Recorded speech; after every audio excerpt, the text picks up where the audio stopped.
Now behold the Lamb, the precious Lamb of God. Hey yo, hey yo. I'ma warn y'all that I kind of got drunk a little bit before this, so I might be a little bit unhinged. But I just want to say this. Winter baby, you were the sacrificial lamb of this reunion. They sacrificed you for the sake of the show. Winter got sacrificed, y'all. Winter got they cut that lamb open and put and like painted the blood and put it on the window seals and the door frames and shit like they did back in the whatchamacallit, the Egyptian days and shit. So are y'all ready to get into this? Hey everybody. Hey Monique. Hey Ellen. Hey Chloe. Hey Just Simply. Hey Nisha. Hey Shirley. Hey Shirley. It's Barbara.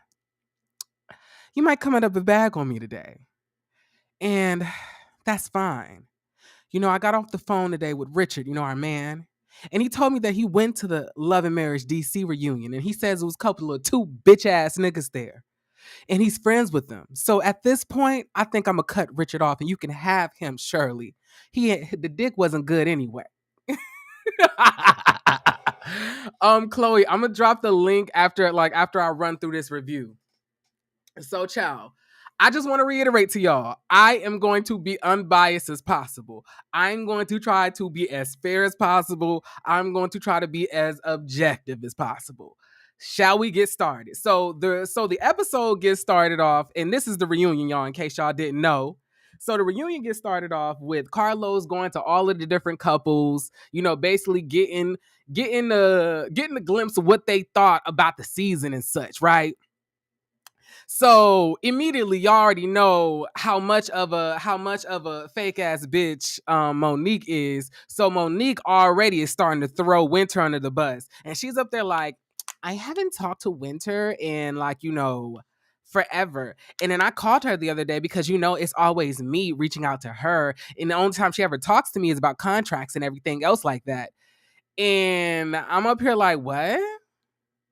This cat was like, you said this was your friend of 15 years. And Monique, I wouldn't call you too after you got me dragged by the whole cast, basically running around telling everything that I done told you in confidence to bitches to get me jumped. I wouldn't want to talk to you either, Monique. I don't care how high you put your dread bun up. You ain't to be trusted.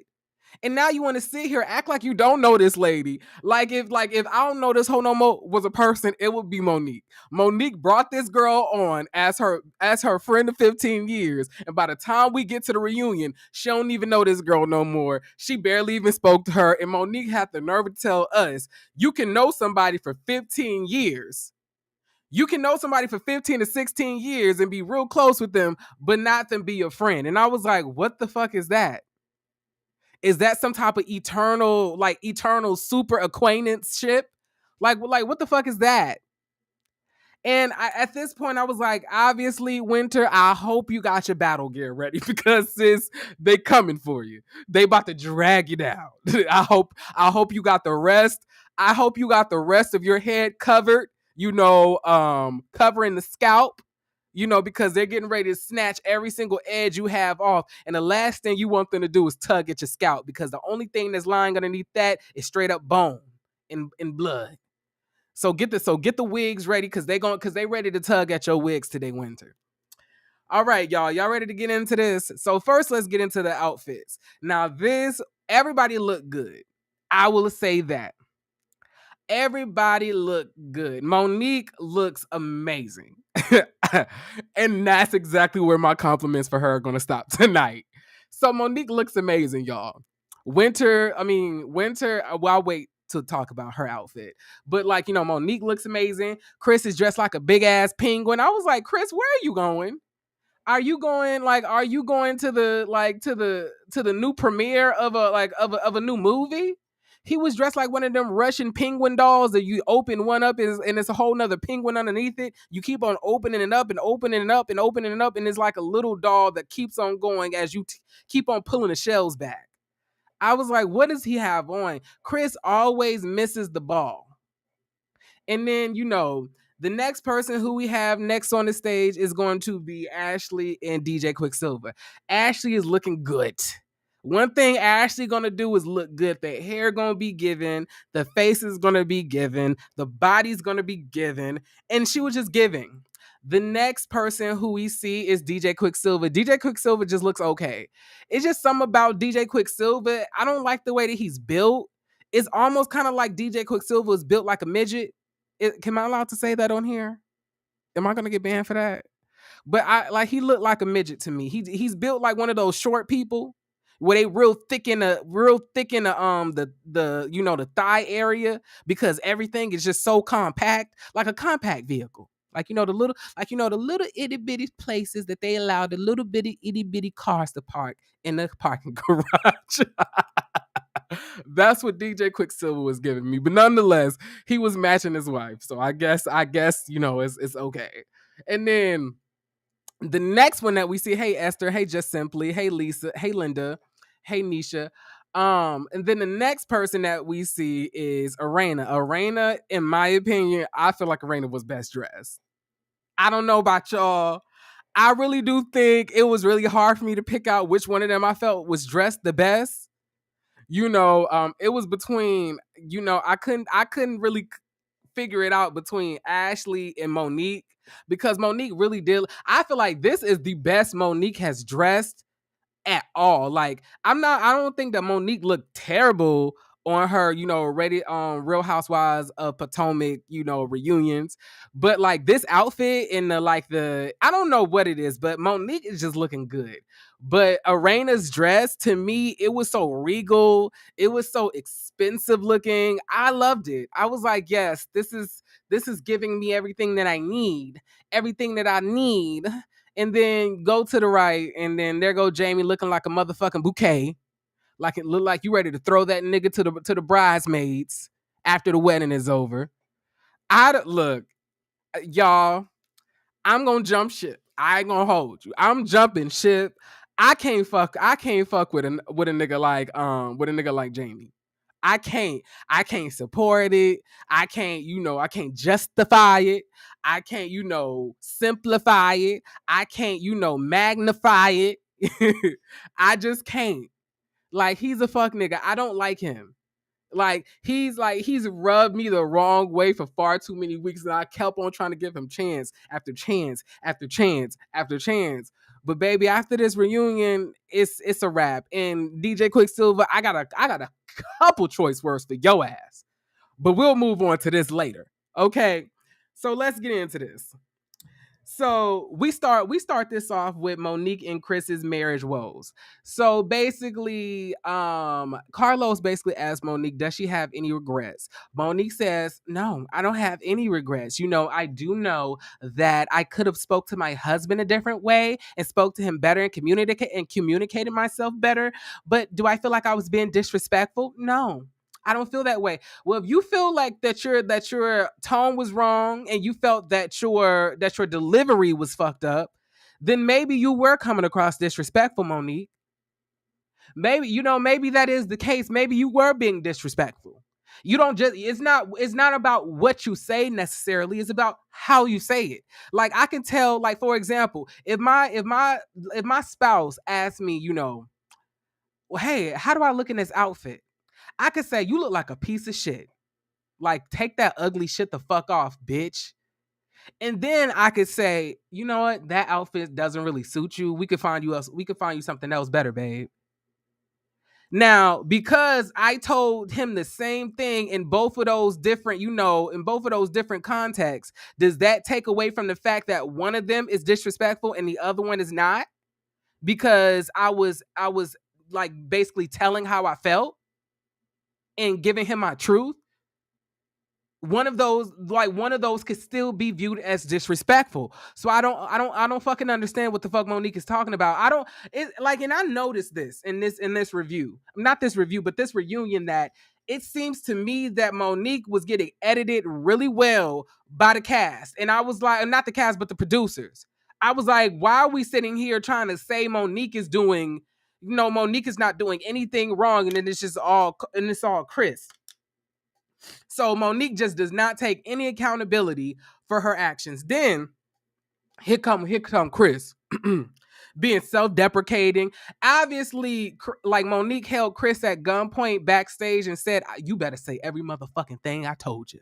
Cause Chris came onto that stage basically sounding like this. Hold on. Well, first and foremost, I just want to say to America, I apologize for disappointing my wife, disappointing myself, disappointing my family, disappointing everybody else. I am a piece of shit.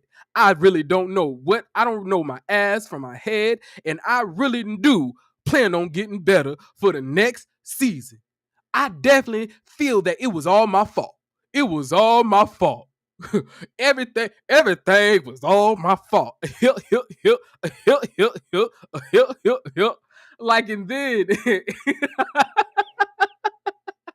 and wait, give me a second. And then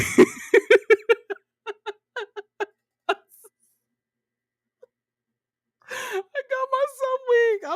I'm not supposed to be laughing. I'm sorry.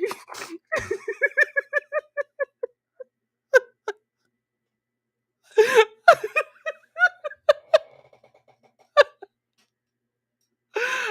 weak. I'm sorry. Oh shit. I know y'all not here to hear me laugh. Excuse me. Give me a second. Let me get this fan.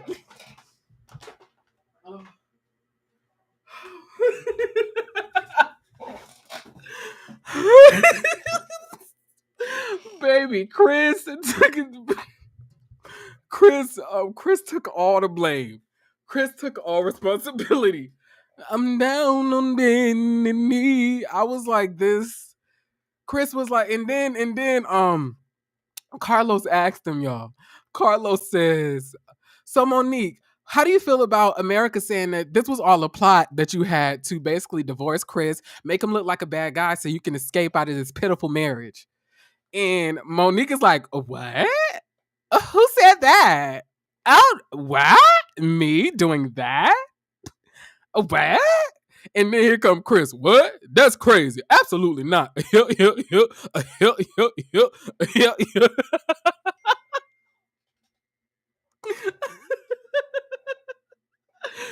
Oh my god. Hey yo, I'm fucking weak.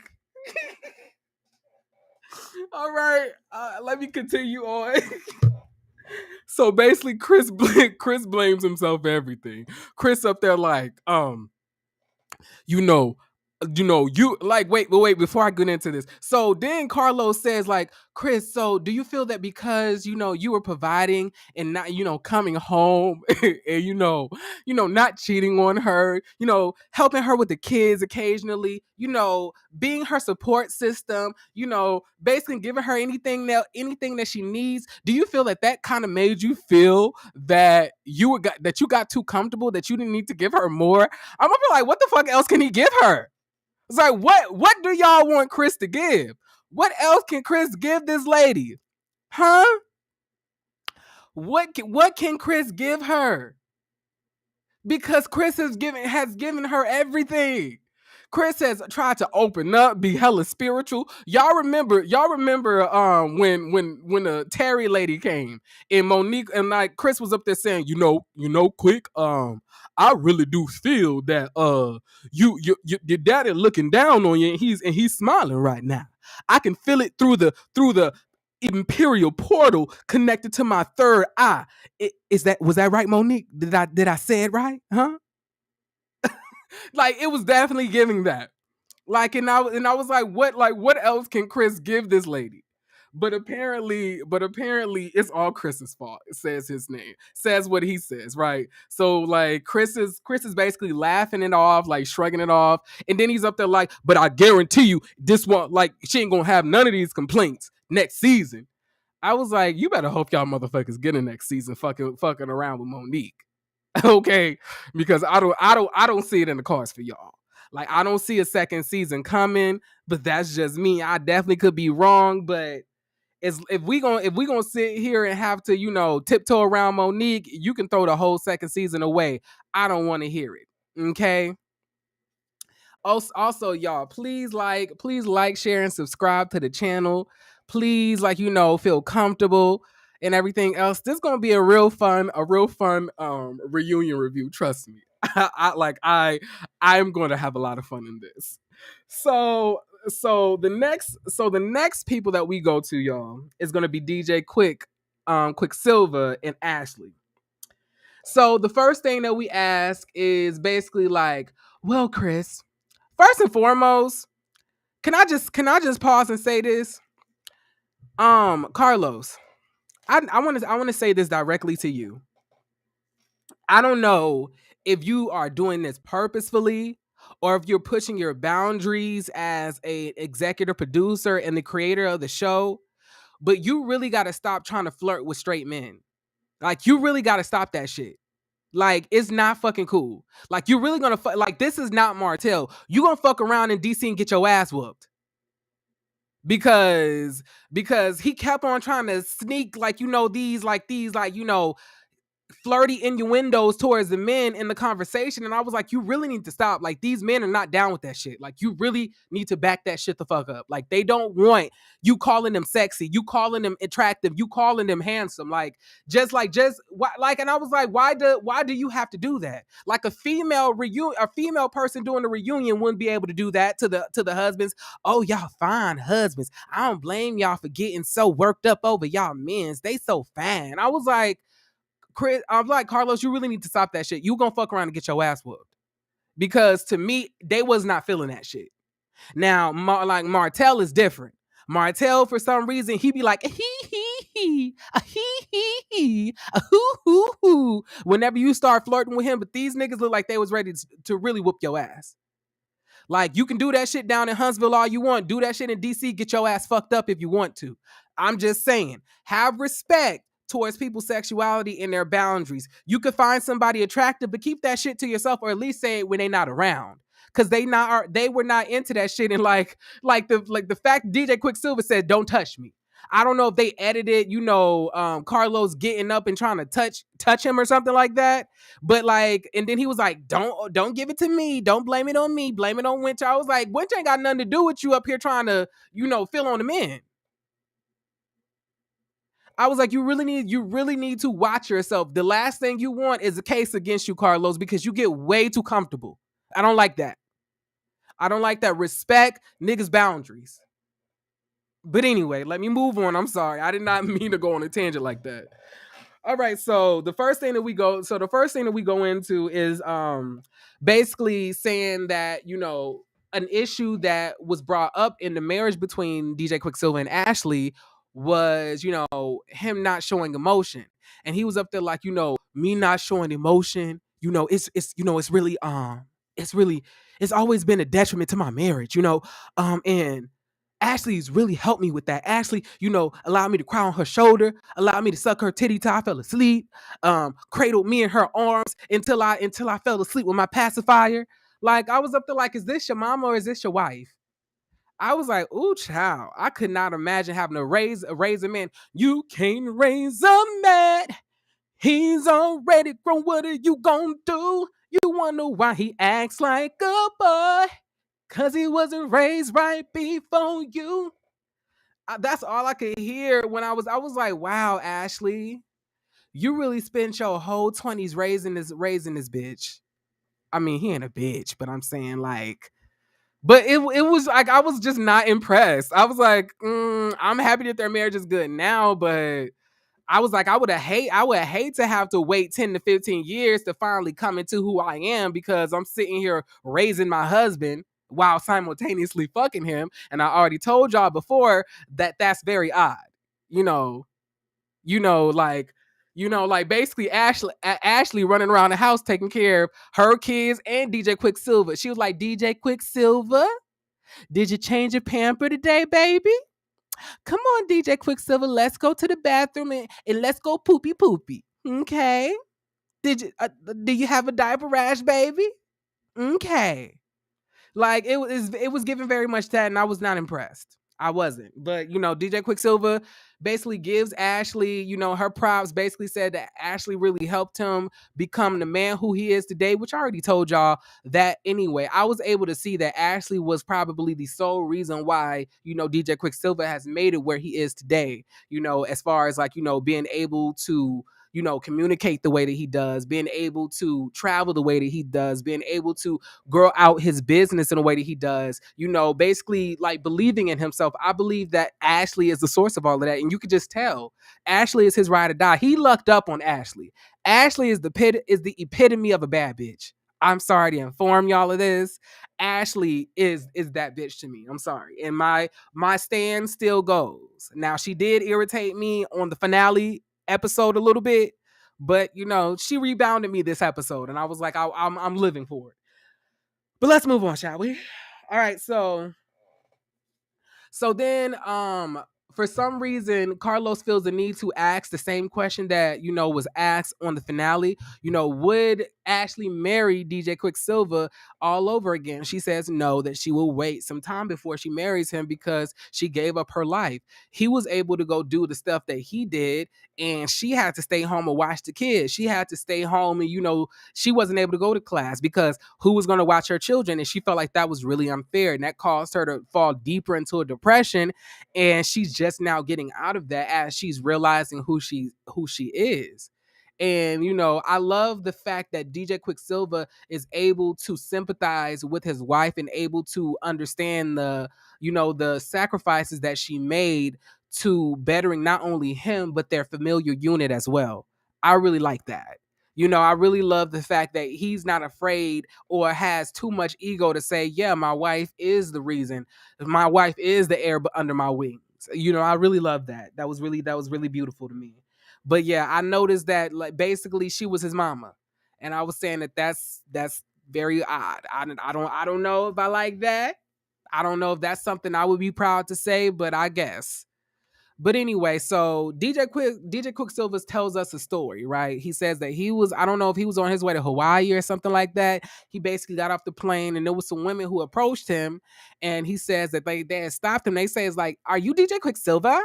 And he was like, yeah, I'm DJ Quicksilver. And they was like, "Oh my God, that is DJ Quicksilver. That is Ashley Silver's husband off Love and Marriage DC." And he was like, what, wait? So from now on, y'all, I am Ashley's husband. I am Ashley's husband. I was like, DJ Quicksilver, like, we really didn't know who you was before. I promise you I didn't. Like this motherfucker walking around thinking he DJ Khaled. Or DJ Spinderella. Like, I've never heard of this man. Now, he could be a popular DJ, but like the way he was saying it is up there like he was some household name. And I was like, I've never heard of him like that. I've never heard of him. Like, when they was up there like, in DJ Quicksilver, I was like, who the fuck is that?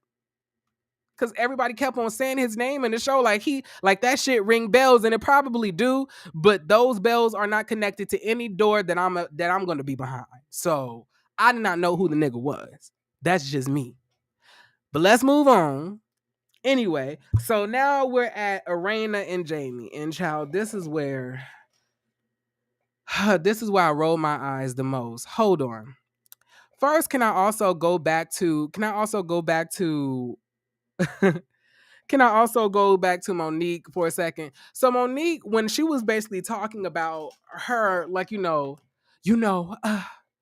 me as a black woman, they always tell me, Monique, you a black woman, Monique, and you will protect that man. You will not hurt that man. You cannot say what you want to say to that man, Monique, because you are a black woman. And Monique says, because I'm a black woman, I'm not expected to, basically say how I feel, say what I want to say, communicate myself, because I am a black woman. And I was like, well, damn. Well, Monique, it's so funny that you're saying this now and you're using these, these charged colloquialisms. But when you were on Real Housewives of Potomac reunion, when Candace was telling you that she felt like she was dealing with colorism from the cast, you shot that shit down when she was basically telling you her black woman's experience. and also wasn't very, very pro black woman to you when you were pounding her head like a damn whack-a-mole at a damn, Dave and Buster's. I'm up here like I'm up here like, well, like I don't understand how Monique now all of a sudden want to play the black card. Now she's this distressed black woman. Now Monique's whole, communication is being stifled because she's black. Because she's a black woman. Fuck you, Monique. I cannot stand her. How long did you practice this motherfucking monologue? How long did you practice this shit in front of like Chris before you came out to the stage and said this shit? Fuck you. Because you didn't give a fuck about being a black woman when you was on Real Housewives of Potomac, because you had a dark-skinned black woman basically trying to tell you how she felt that you were trying to gang up on her with all the light-skinned women and get her kicked off the show. And you tried to say that ain't like colorism, ain't even like that. What is that? I am like, what are you talking about? I don't understand. But now all of a sudden, now you understand the plight of a black woman. Fuck you, Monique. For real. Like, fuck you. And you ain't even dark skinned. I just want to put that out there. Like, you really not. I'm tired of you caramel bitches. I'm tired of you light brown bitches always want to try to claim that y'all dark skinned when y'all trying to, make a point. But any other motherfucking time, you don't want to claim that shit. I'm tired of y'all motherfuckers playing in my face. I really am. Give me a second to drink this water. I'm trying to dilute this alcohol in my system. I'm getting too turned up.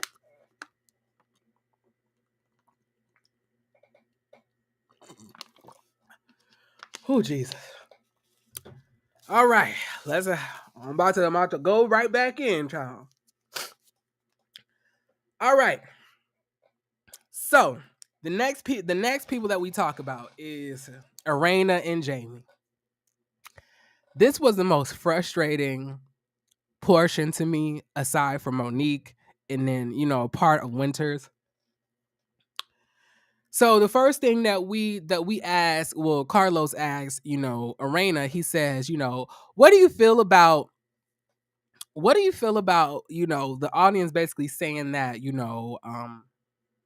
Jamie is abusive? Like, are you in an abusive marriage? She takes a pause. And then she said, he also asked her, like, and are you in a controlling marriage? And then she takes a pause, right? And she says, back in the day, back then when we were growing up, it was very controlling. Like, he controlled my finances. I didn't really have a social life outside of, Jamie, but now, it's different because I speak up for myself. I basically say, Jamie, please don't cuss me out like that, Jamie. Please don't put me on punishment and take my phone away for the weekend, Jamie. Like, I would really like to go out with my friends this weekend, please. And Jamie says, okay now. He really don't be telling me no like he used to tell me. So now I have more of a voice in my marriage. And I'm up here like, what the fuck? I was like, you can't make this shit up. You can't make this shit up, bro. Like, this is the craziest shit I've ever heard in my life. And then wait. And then this is when Jamie makes it even worse. Cause this motherfucker Jamie always thinking that he's justifying the bullshit, but little does he know he's basically solidifying everything that we think about him already. So Jamie says, when it come to her finances, she had bad credit. And I helped her with that. She, like, her cards was on E. I basically was paying for her credit cards. And, I basically made this woman who y'all see today. And then if they pan to the rest of the cast, the whole cast was looking disgusted because he said that he literally built her and made her. He's the reason that who she is today. She's the reason. He's the reason. Like, Ashley, like, she was ready to throw up. Quick couldn't believe that he said that. Monique looking like she's judging all of these bitches, and she feels that she is so above everybody. And then Chris is like,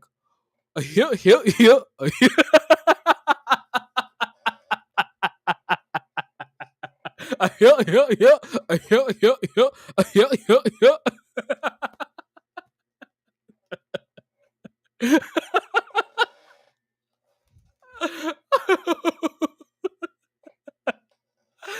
sorry, y'all. It's to laugh at me.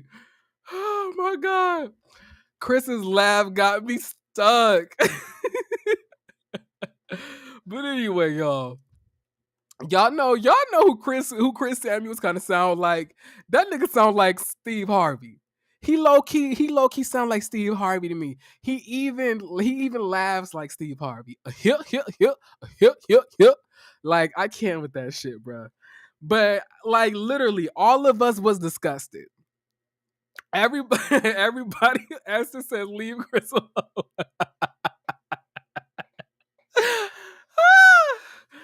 Oh god. Okay. Let me continue, child.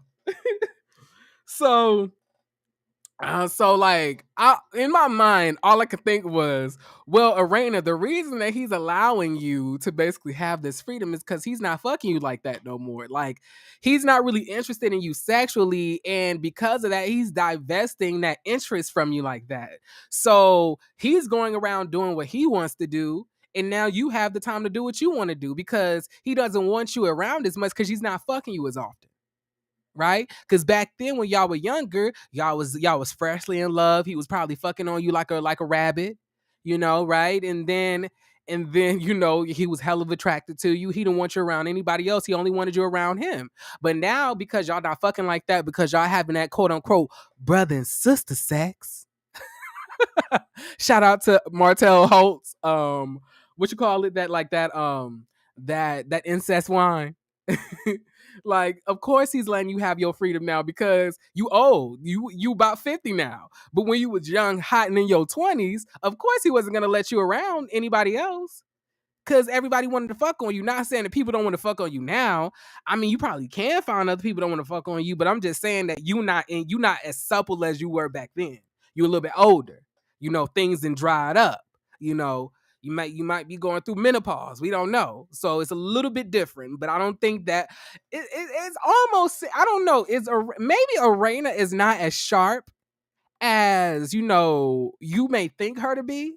Now, do I think that Arena is a bad bitch? Absolutely, but I don't think Arena is a boss bitch. I don't get boss from Arena. I get boss from Ashley. Should I even get boss from Monique? Because that's Monique. One thing Monique gonna do is boss Chris around and treat him like a bitch. So yeah, Monique is definitely the boss bitch. But Arena, it just seems like that the elevator don't go all the way to the top floor as far as like your thinking goes. I don't know. So then basically what was said next, I'm not Chris, but Carlos asked them, but Jamie, you had a big issue with Arena basically, having, discussions about what happened in your past. And this is when he basically, exposes, Arena for being, real kind of thottish back in the day and trying to, fuck on one of his friends allegedly. So he was up there like, one of my friends was trying to fuck on her. She was entertaining it in the DMs and two other people trying to fuck on her.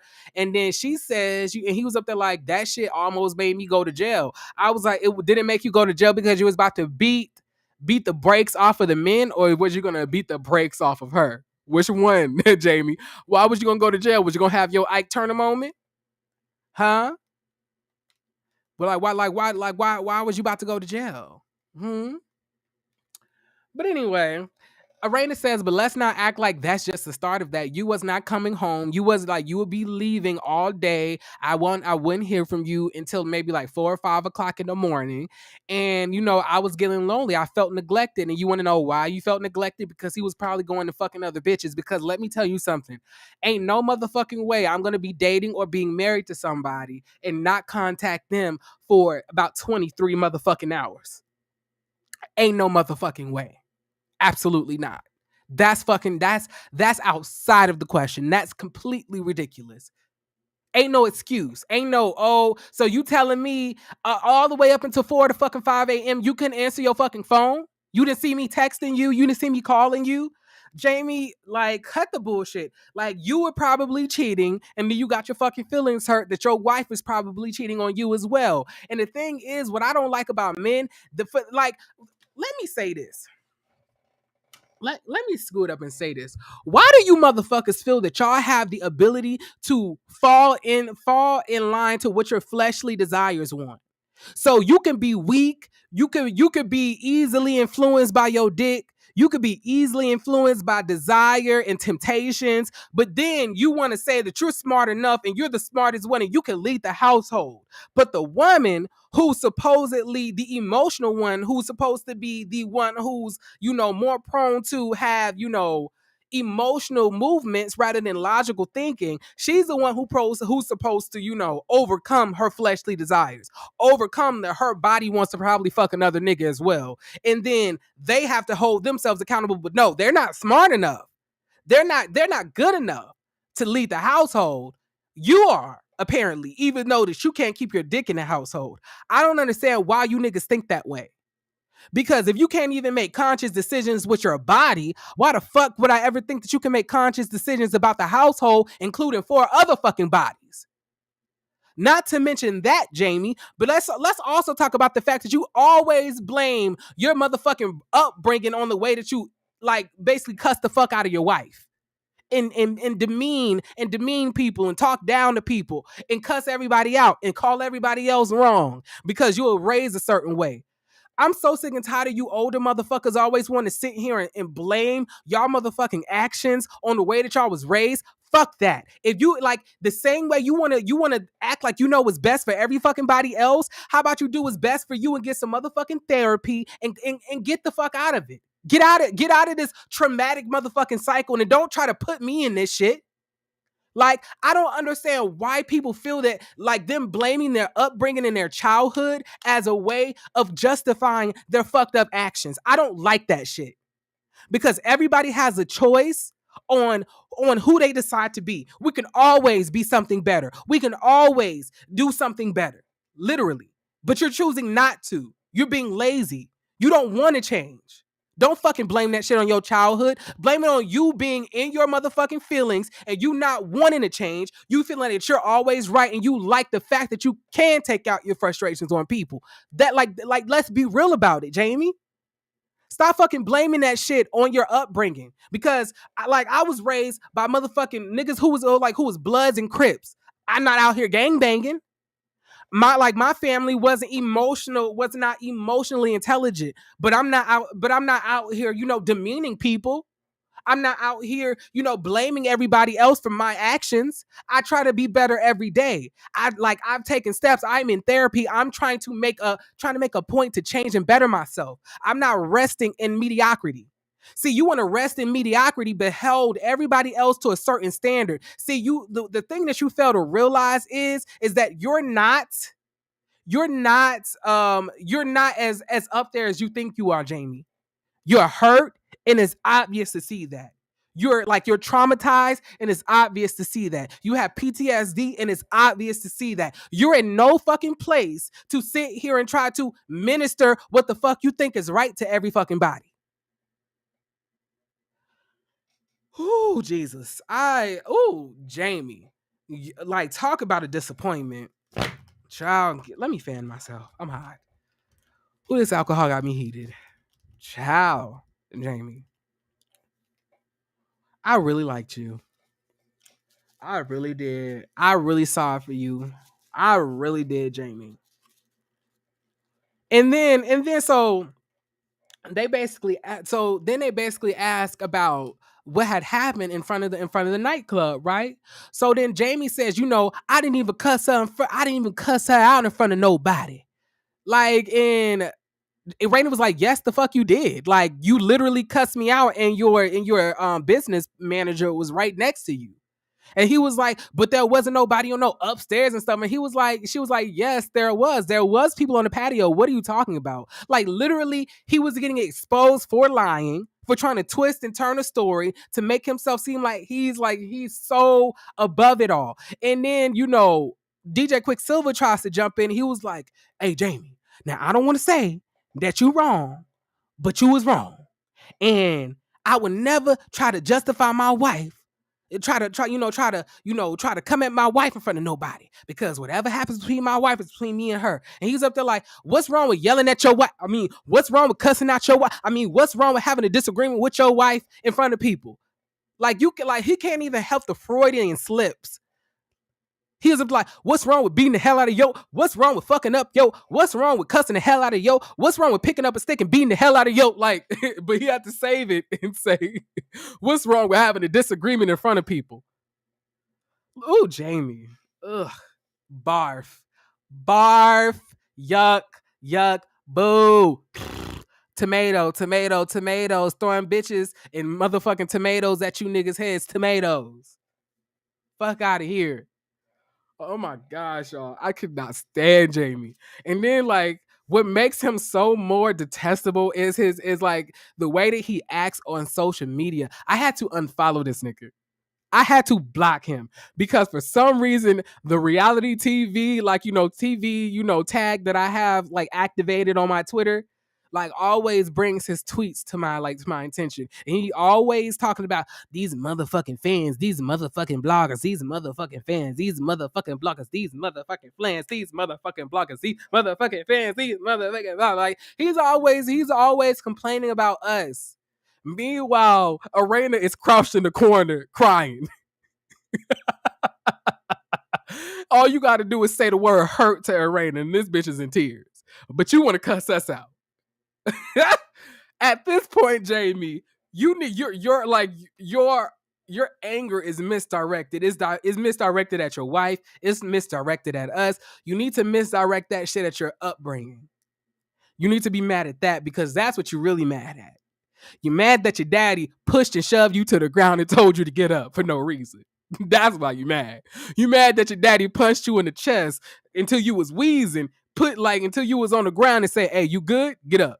For no motherfucking reason to tell you to toughen up. I can't. I cannot. You niggas are jokes. Anyway, moving on. So now we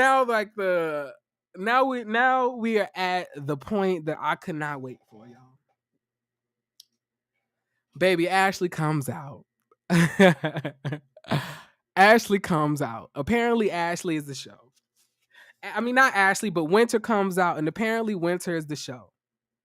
Now, I think that this was kind of the Winter show towards the ending of the season, but I'm not gonna hold y'all. I really do feel that Ashley is the star of the show.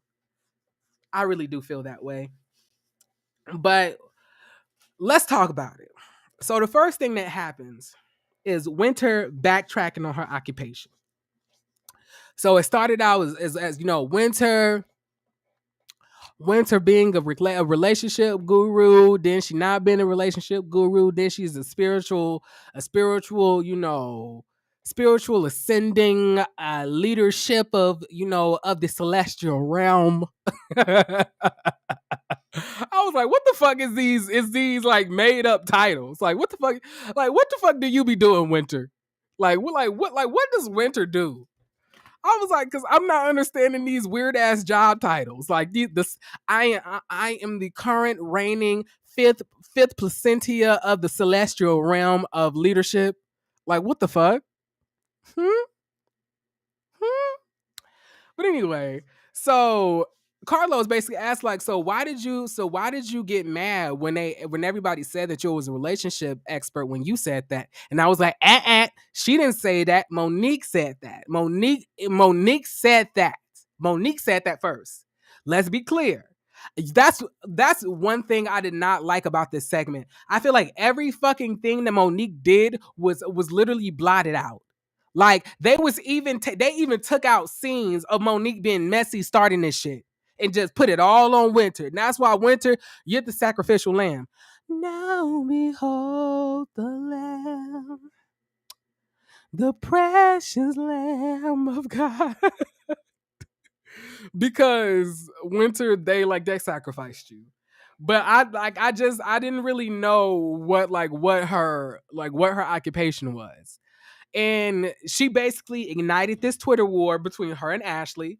And yes, you did. You definitely did. And you like, the thing what I don't understand about bitches is after we get done making up and after we get done, like, moving on from everything and we've apologized to each other, why would you go on social media and then, start a whole, Twitter war with me and not expect to get ate the fuck up?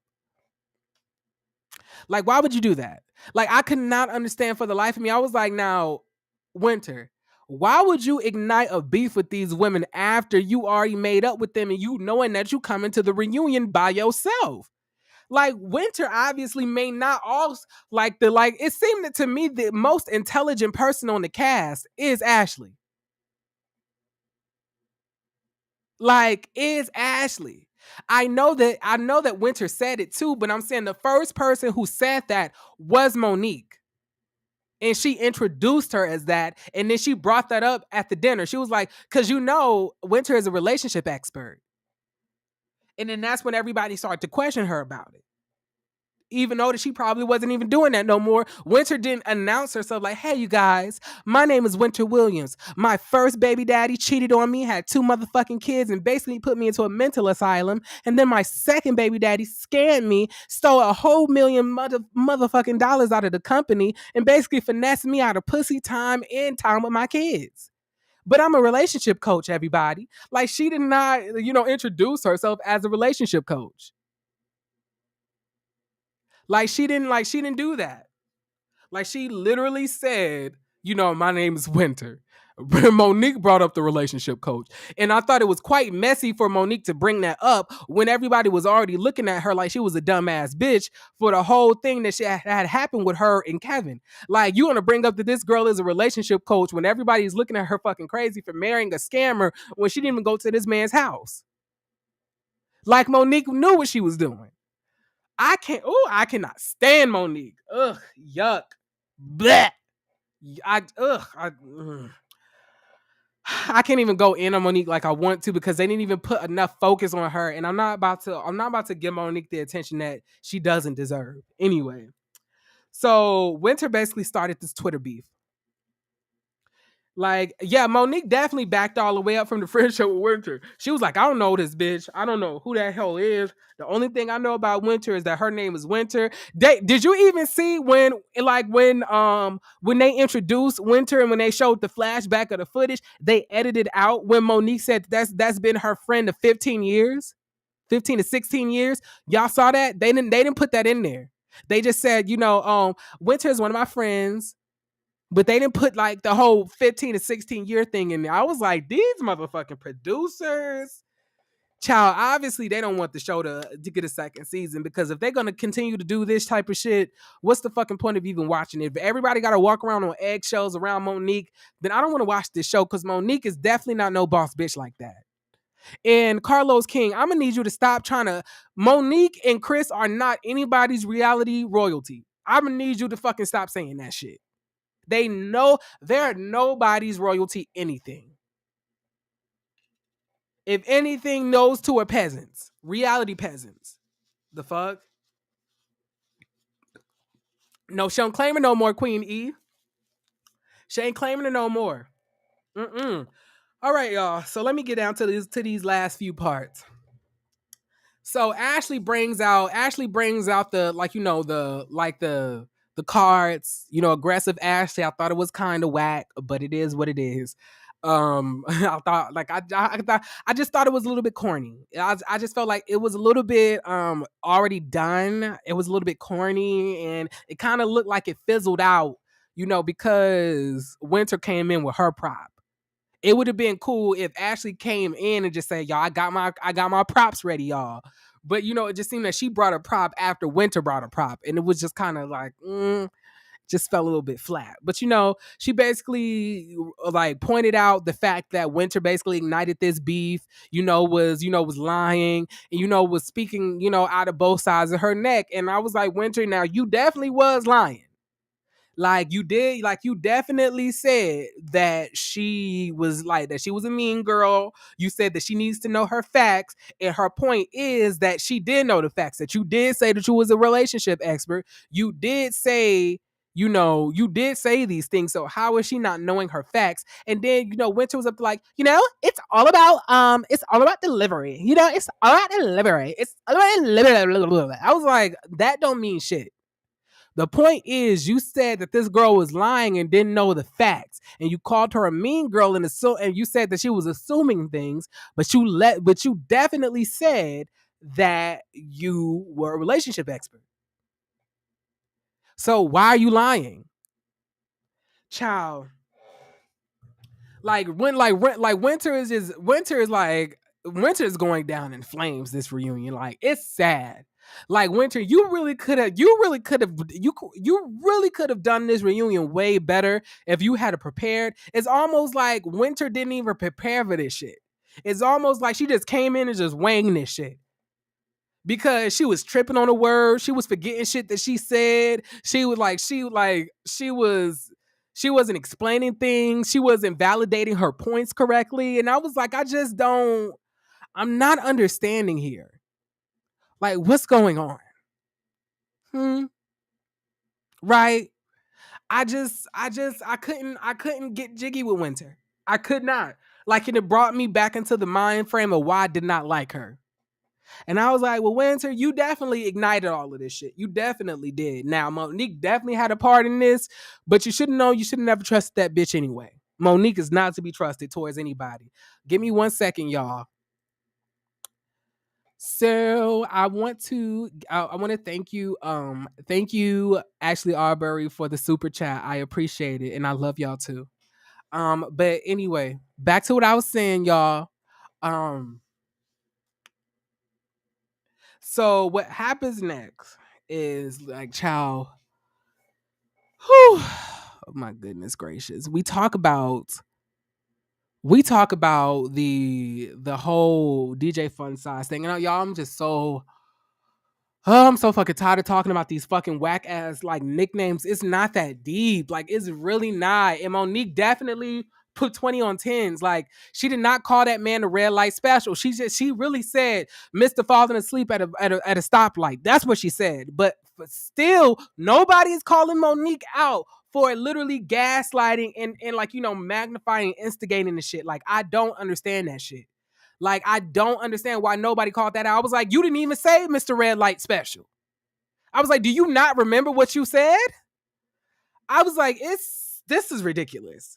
This is ridiculous. How do I remember what you said, Winter, but you don't remember what you said? You can't even see the Monique has lied on you, has tried to magnify the shit. Lord, please don't let these people come back for another season. I can't take it. If like I can't do this. I don't know if I'm gonna be able to review another season, y'all. I'm sorry. She did not call that man Mr. Red Light Special. She literally said Mr. Falling Asleep at a stoplight. That's what she said. Go back and watch it. She said Mr. Falling Asleep at a stoplight. And then Monique said Mr. Red Light Special when she was talking to Ashley at her book signing or her book, cover photo shoot or whatever the fuck it was. Like, that lady did not say Mr. Red Light Special. I went back to watch that. I was like, did she say that? Because I don't remember her saying Mr. Red Light Special. Now, I do remember her saying Mr. Fun Size. But even then, to me, the only real nickname that she gave was to DJ Quicksilver, Mr. Fun Size. But like, when it came to like Jamie, it was almost like she was just saying like anything at that point. She was like, Mr. Falling Asleep at a stoplight. Like, what are you talking about? It wasn't like she gave him a nickname. Like, she didn't say that was his nickname. I don't know. Maybe I'm not viewing it in the way that y'all are viewing it, but I don't think that what she said was that bad.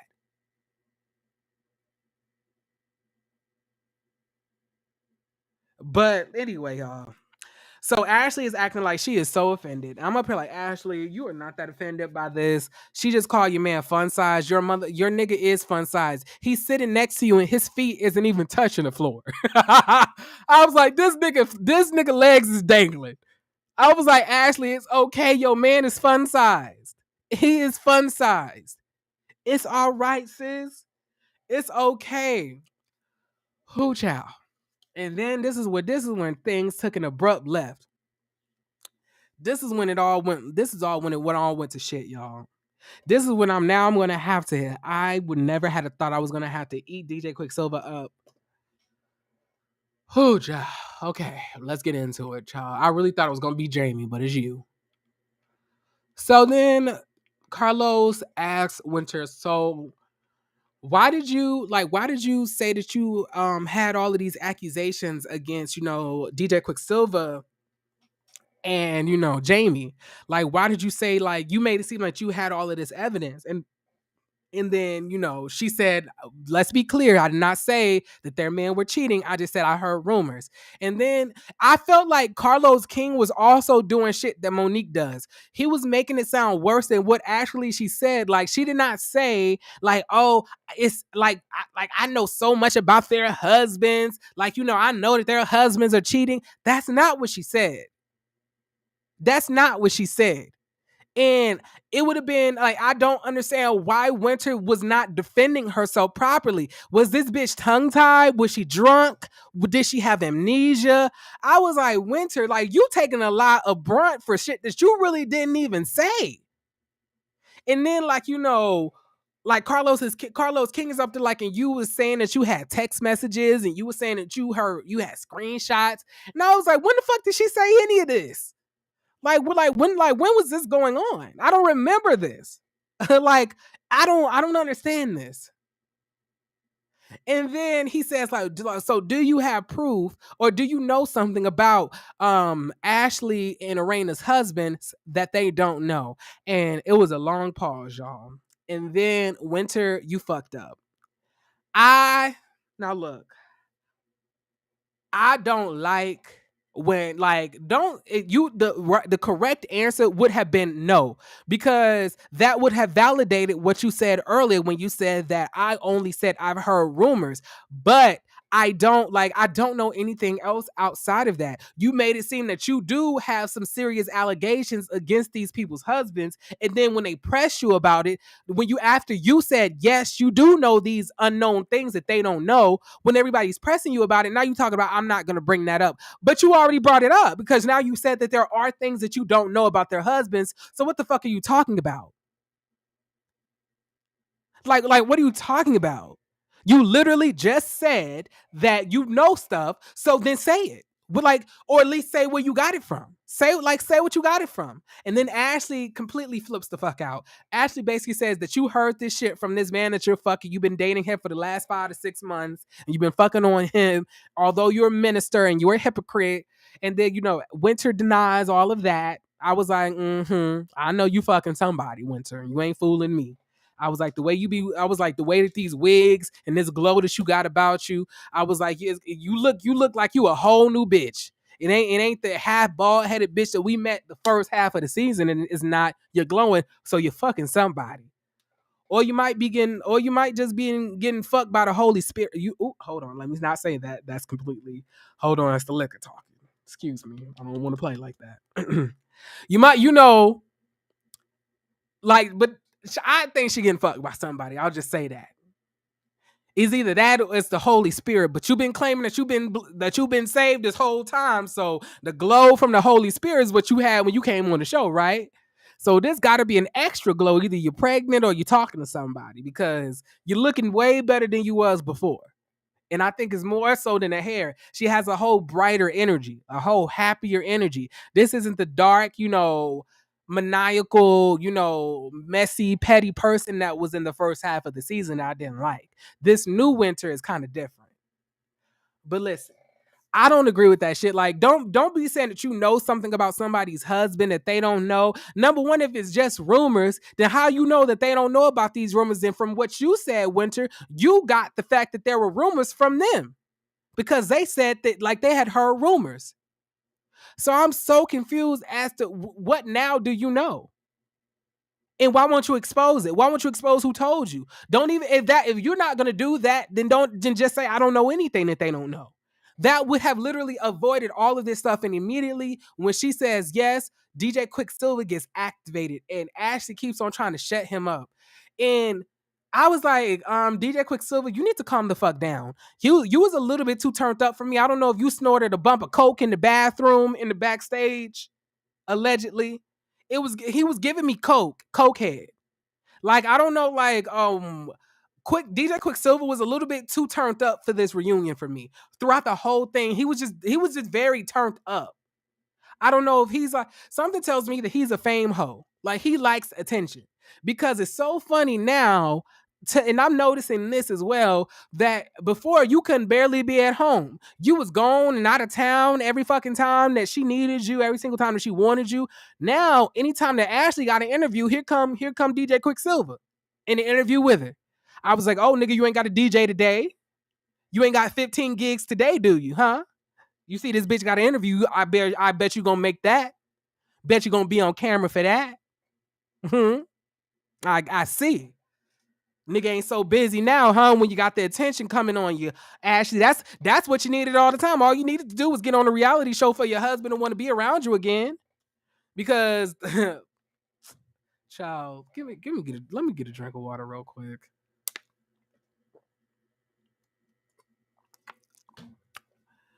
Oh, Jesus. I'm almost dying. All right, y'all. Hang in with me there. We almost at it. We're at an hour now.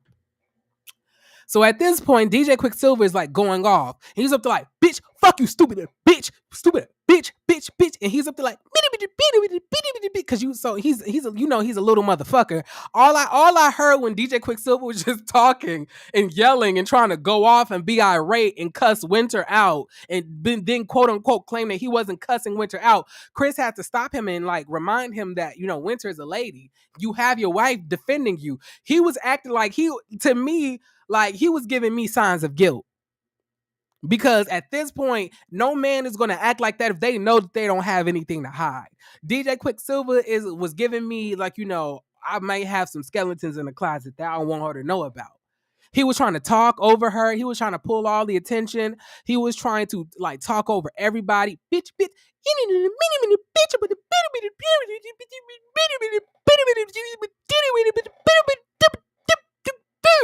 I was like, what the fuck is he saying?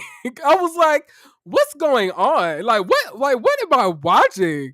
I was like, what in the angry midget is going on here? What in the upset dwarf is happening on my screen right now? What in the honey, I shrunk my husband is going on here? Because it was just giving me too much. Esther Jones says he was upset because call that man a bitch. He never called her that. He was calling the man that. But the man wasn't there. And I never heard him, I heard him say that, yeah, the nigga can pull up, but the nigga was there. All he was saying, like, fuck you, you stupid bitch. The man wasn't there. So while he's looking at Winter saying, fuck you, you stupid bitch, I'm not sure that he was talking to the man that was not there, that she may be fucking or may not be fucking. I don't know. It sounds nice to say I'm talking about the man, but I'm looking at her and saying, fuck you, you stupid ass bitch. It sounds really nice to say that. But Winter was the only person on that couch. It was no man next to her. So he was yelling at her, fuck you, stupid ass bitch, yelling at her. But he's supposedly talking to the invisible man that's next to her. I don't understand. it. He was just saying that he was talking to the man because now he knows that he's coming across like a bitch ass nigga because he's cussing out a woman on TV. But anyway, y'all, that really was the ending of the review. Carlos King is running around the stage like, oh my God. Oh my God. Oh my God. I was like, ain't shit funny about this. Like he's really like coming at this lady like she's not an actual woman, and you need to regulate this shit. And if you can't do that, then you need somebody else on stage who can handle these strong male personalities, because you can handle the men in Huntsville, but these men in DC were not listening to shit you had to say. Jamie looked like he was about 5 minutes from cussing your ass out 3 times within the reunion itself. But anyway, y'all, that was it. That was the reunion. Hope y'all enjoyed the video. I would drop the link in the chat right now in case one of y'all wanted to come up and say what was on your mind. Okay. All right. I'm a little tired. This took a lot out of me. I'm going to hold you. Hold on. Give me 1 second. I'm about to put it in the chat right now. Well, I heard of them girl you've been dancing with all over the neighborhood. Tell me why did you ask me, baby? Nah, Winter didn't get this. Winter got ate the fuck up this reunion. I'm not gonna hold you. Winter was looking dumb. Thank you, Nurse Life, for the super chat. And Monique is messy as hell. Thank you for the super chat. I almost missed it. Now wait a minute. Now not that I finished this review and I'm dropping the link and y'all ain't gonna come up. He shouldn't have jumped in because it made him look, one, guilty, and two, aggressive. And those two things are absolutely correct. It made him look like both of those things were true. Like literally, I was completely disappointed and disgusted. Who child? But anyway, y'all, do me a favor and hit the like button, like my loyal family in the comments are asking y'all to do. I would greatly appreciate it, and it'll help me get into the algorithm. It'll help me, become the best that I can be. It'll help build me up to be who I can be. Like Jamie said that he built, Irene up to be the woman that she is today. Child, I can't. Anyway, y'all. I'm waiting for y'all to come up. Does anybody want to come up? I'll paste the link again. Y'all got until 1:10. Okay, I'm about to say. 'Cause I'm tired. What's going on, Chloe? Can you hear me? Yeah, I can hear you. Okay. So first I'm gonna say it's the Winter Show. Point blank, period. You can say she was wrong. You can say she was right. You can say you don't like her. You can say you do like her. It's the Winter Show. It wasn't until Winter came up there that it got lit. Okay. She's been carrying this show on her back the whole freaking season. If it wasn't for her, no one was going to watch it, point blank and period. Okay. We can say, oh, yeah, we wanted to see power couples. We did, but not really. Okay. Let's keep it real. Now, when you talk about Ashley and Quicksilver from the beginning of the relationship, I can understand the dynamic only because, like, I met my husband young. So it may seem like, she's raising a man, but in all actuality, and I say this all the time, they were both very young. So it's a partnership. And sometimes in a partnership, when life hands you lemons, you make lemonade. So if that means that I gotta stay home so you watch the kids so that you could go ahead and make this money and we can have a better life, then it is what it is. You know what I mean? So like I get that part. Like she could have raised him, but she's raising herself. You get what I'm saying? She was learning herself. He was learning him. I'm sure she helped him. I'm sure, he did things for her, but he's giving her flowers now and giving her time to shine now. It's a partnership. Like he did his part. Now it's time for me to take over and you go ahead and do you. So that's what I got to say about that. Now, like I said, like when it comes to this whole Winter situation, I feel like it's Monique's fault. I'm blaming everything on Monique, Yeah, period. definitely is Okay? that bitch fault.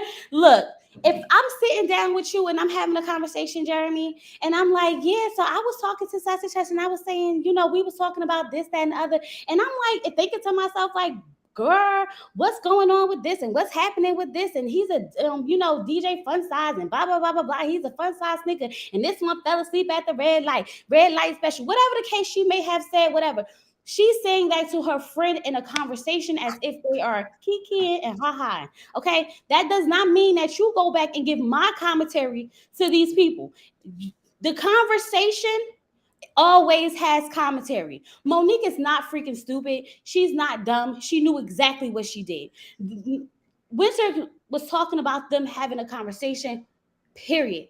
When she added in her commentary, Monique knows the difference. So I don't want it. We're not about to sit up here and play these games like, well, she should have never said it. So what if she said it? We've all said things to our friends of confidence. If they've been friends for 15, 16 years, trust and believe this is not the first time they had a conversation like that. Monique could get on that stage and pull this stunt. I ain't never have a dinner with her. How you been friends with somebody for 15 years, 16 years, invite them on a TV show, or your TV show at that, and got the nerve to talk about something you ain't never been to dinner? Girl, miss me with the BS.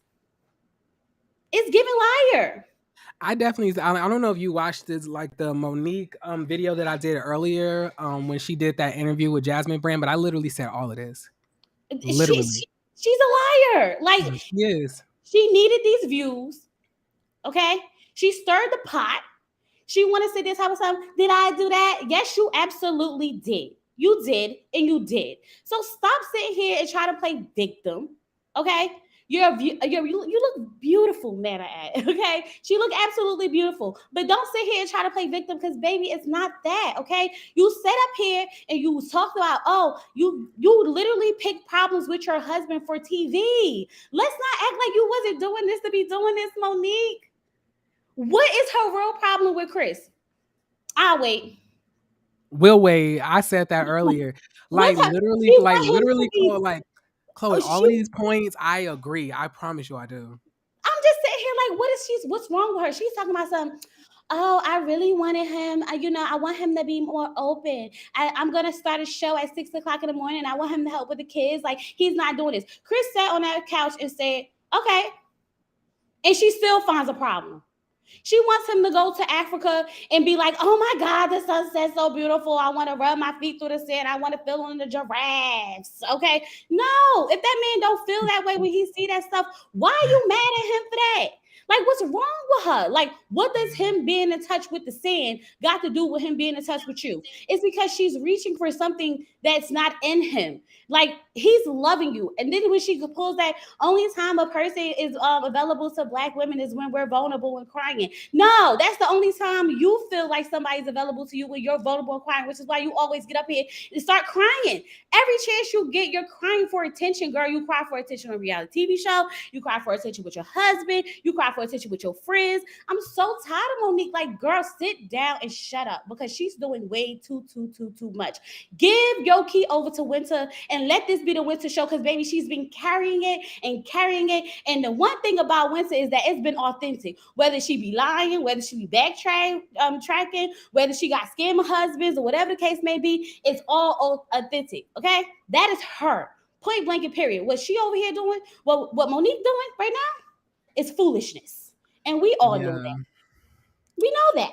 Yeah, I did. Like, I definitely do agree.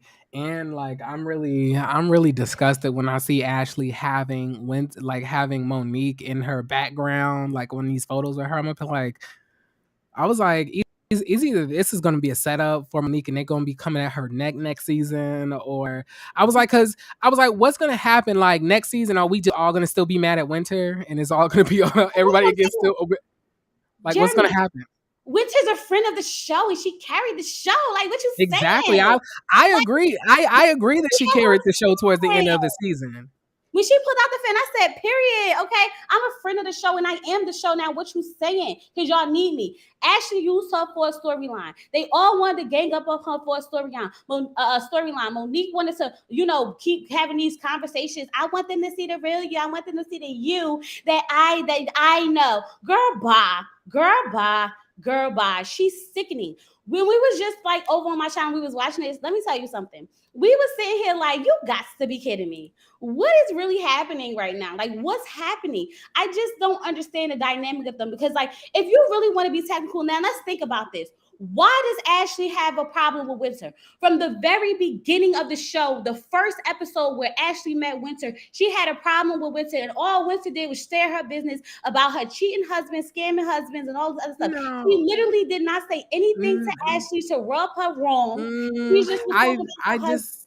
I disagree. I don't think that Ashley had an issue with She Winter in did. the beginning. I don't No, think what I did she don't think say? that was an Like, issue. I think it was more so confusion because the first scene that we had was literally the mom, like the not for lazy moms, oil lunch event. And then how do we have an oil lunch event and then we go into hearing 45 minutes to an hour of Winter telling us about our life and we don't even know who this lady is or why we're hearing this story. That's understandable, right? You can be like, what the heck is this about? But why would you not like somebody because of that? But I don't think that she did not like her in the No, beginning. she did because she went on episode 2 and she sat there. She was like, she just feels like she's uppity. She feels like she's better than people. What did she do that gave you the perception of that? How to me telling you that my husband cheated on me, my nanny, and my ex-husband was a scammer makes me feel like I'm better and uppity? I think that we also have to understand that just because the confessional is shown, therefore, on that episode, that confessional is not taped necessarily right after that scene happens. This is after the whole season is done and we're going over every single thing that Well, they happens. need to So stick to the she's so script. she's so she's saying that, like, from what I've gotten from what I've Stick gotten to the from script. Winter, she's saying what I've gotten from Winter is that Winter is kind of uppity, and Winter is kind of uppity. And Winter did call them gutter Barbies. Winter has came across very high and mighty, very holy roller ish, and Winter has done these things. Let's be Yeah, clear. but let's not act like Ashley was a saint. Let's not do that because she I'm, wasn't. I'm, I'm not saying I'm not saying Ashley was the same, but the thing is, Ashley gave her a genuine apology. And if she's so bad, and if she's so terrible, why did Ashley give her multiple chances to start over? It's not I'm Ashley's not. fault that Monique was giving her out of sync information. That's true. I'm not mad at Ashley. One thing I can say about Ashley is Ashley speaks on how she feels, and I'm here for all of that. She's not fake, she's not phony, and she does not talk behind your back because when she was at that table, she was like, "You keep saying we ain't gotta see Winston, but she's right here," and Winston was right there. So I give that to Ashley. She's not fake, she's not phony. Whatever she feels it, and she says it, and I'm here for that 100%. Okay. Now, when it comes to these allegations that Winston got about the cheating and this, that, and the other, baby, can we not discuss that? They already said that they were cheating, so why would we not have heard rumors about this? But she didn't say she had rumors. She said she knows things that Ashley and Arena does not know. So basically, she's saying that she knows more things, as in them cheating recently. That was the issue. So do you? So you? Let me ask you this: Did you see Jamie on that couch? Did you see Um, Quicksilver on that couch? Do yeah, you think that Winter may have some proof? yeah. I don't know if she does or does not. I do. I think she may. I think she may. But I'm saying, if you're gonna if you're gonna answer that question and say yes, then don't follow up and say, well, I'm not gonna discuss that. If you already kind of brought it up when you just said that you know things that they don't know. So the next course of action would be to ask you, okay, what is it No, that you don't know? nope, Jeremy, nope. Let me tell you.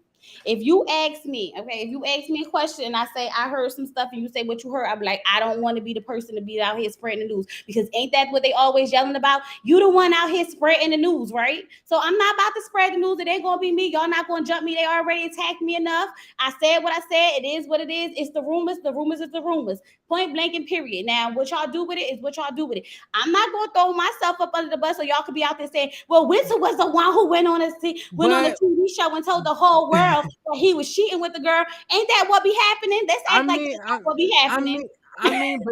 mean, but now you just look like a liar or a person who just lied and have no proof, and we just going to be coming at you anyway. Now we're just going to be calling you a liar on top of that because you don't have any evidence. And if anything, I would have just said no, because regardless of the fact of if Obviously, I no. know it or not, that's not none of my business, and I'm not going to bring it up. Then I don't know anything. Period. I don't know So, what they don't know. Because so she, truth to be told, she don't know what Ashley and Arena does not know because she don't even talk to them. So how she right. knows stuff that they don't know? So she didn't say, look, it's the rumors, right? So we No, didn't get to the no, no, that's hold that on, that hold no, on, that hold was on, not hold that on, no. hold on, Jeremy. She said that this was the first part of the reunion. She said it was it was rumors.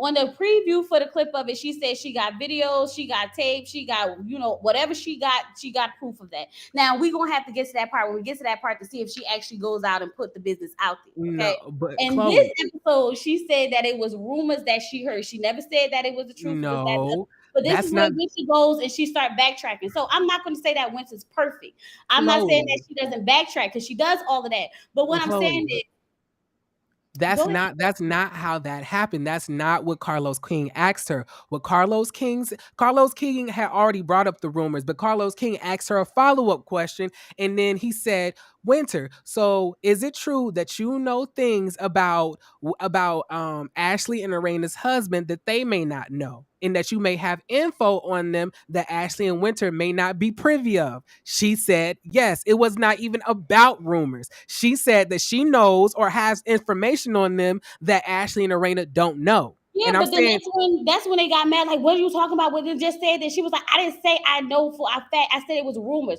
So what she was saying was, I know rumors that they may not know. Like, we don't know what she do know, what they don't know, this and other. It's rumors, right? So if you want, like take it for what it is. If it's rumors, if I know a rumor about you, Jeremy, right?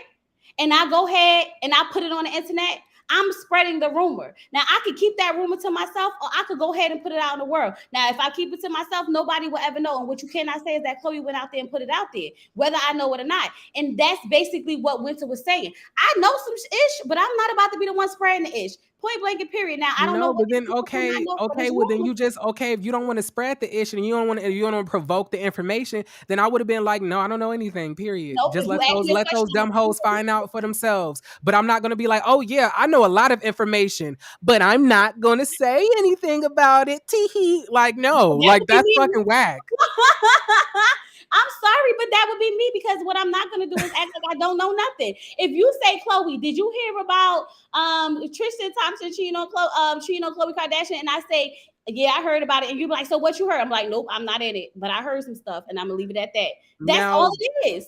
now That's all it what about on part two when she like what Show Orchid said and she doubles down with the like saying that she has text messages and receipts.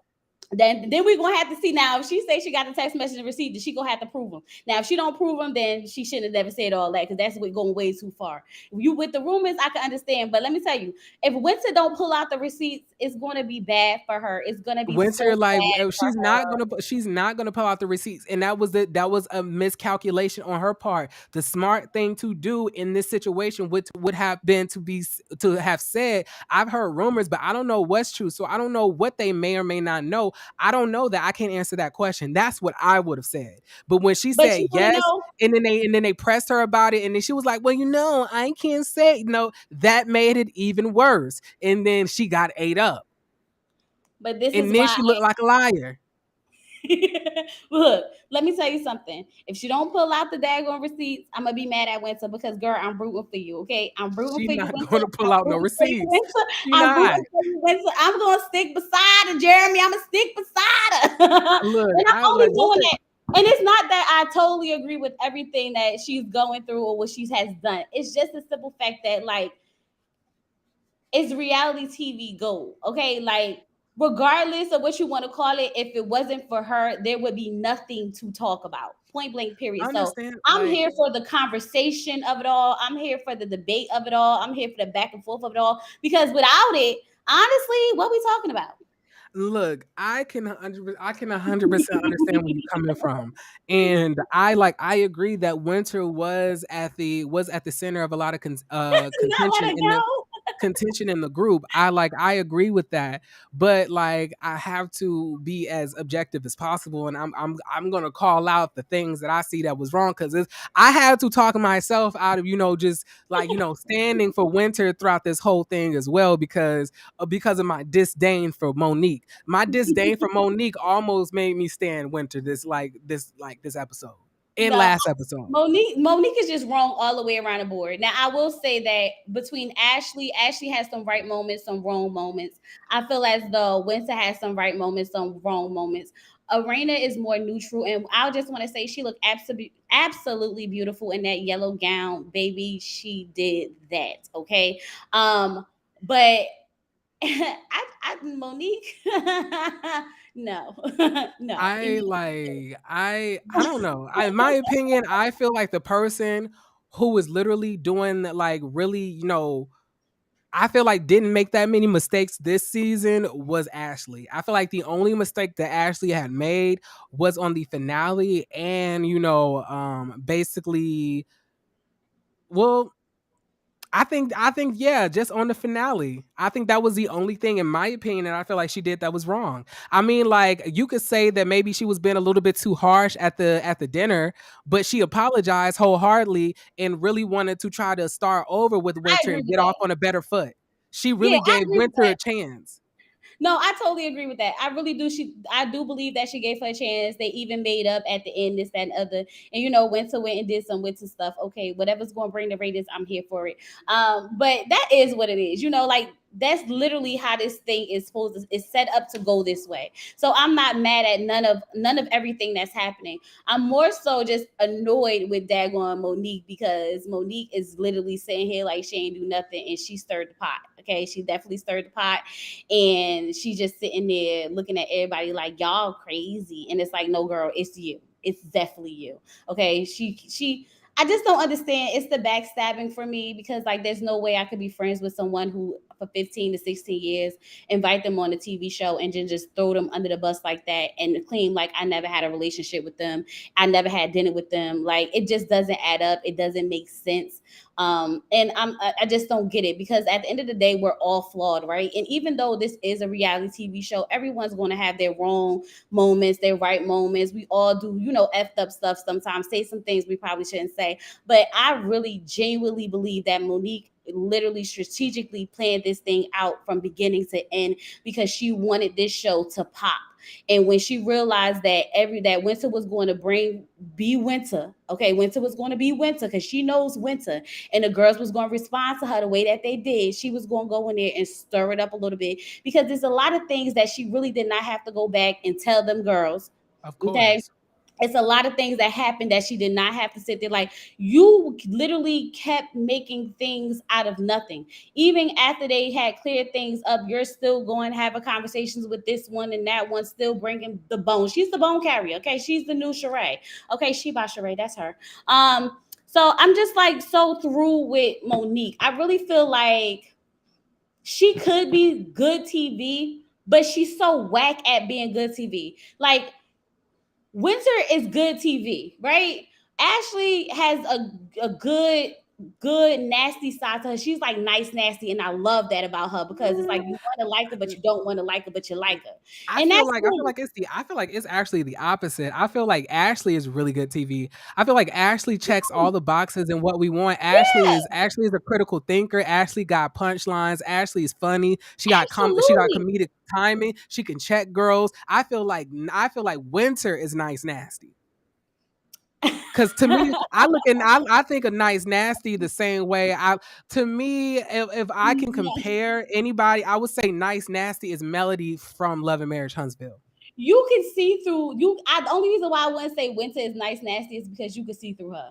Like, you can see through her bullshit. You get what I'm saying? So I wouldn't see it like that. I feel like Ashley has those moments where it's nice nasty a little bit more better than Winter, because she can disguise it a little bit better to me. I just feel like Winter is either you like it or you don't like it. There's no in between. And with Ashley, I find myself like flip flopping back and forth with her. So that's why I say she got that nice, nasty side to her. Because it's like sometimes I feel like she being nasty. Sometimes I feel like she being nice, and her niceness could come off, her nastiness could come off nice. And it's like, I like you because I see a little bit of me in you, and I know it when I see it. But Winter, you can see through her BS. This is why she's on the reunion, fumbling and stumbling and stuttering and doing the most, because she don't know how to do it right. But give her another season, she'll do it right.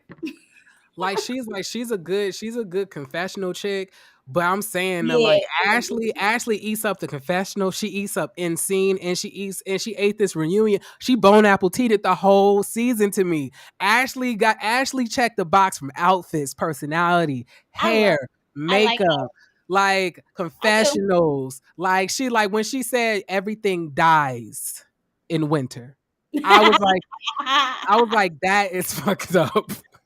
She did. She said, When she was like, "Why I don't like the winter. I was born in the fall. I was like, this girl is too exactly?" much. No, I like her. I really feel like they could be good frenemies. Like that Ashley and Winter make a good combination for good reality TV. I think And they need that's to just take Monique out. exactly, and that's what. But no, you can't blame it. You can't blame it all on Monique, because literally that's what Ashley said to her. Ashley said, if we didn't go through all of this, me and you probably could have been some really good, friendlier people. Like she was trying to, she didn't necessarily want to say friends yet, but she was like saying that me and you could have been friends, and they had gotten over everything. But then Winter basically ignited the beef all over again on Twitter for no reason. Why would you do that? Is she crazy? And because she kind of fake. Like I'm saying, like you like I don't understand why she would do that. I would not have. I mean, And none then of my us thing is like understand why she would do it, but she did it. I'm saying she did it, but she wasn't prepared for the backlash that she got from No, from her actions. I was like, if you're gonna do this stuff, you should have been well prepared for this reunion. You got to this reunion, you was tripping on your give words, her you another couldn't explain your year, actions. girl. Give her another year. She'll be prepared. No, you need to be prepared. If you're gonna make to me, I would not commit an action that I can't justify. Like if Look, I'm gonna do something, I'm gonna have a justifiable reason behind it. I'm not gonna do some messed up stuff to somebody and then not have a reason behind that.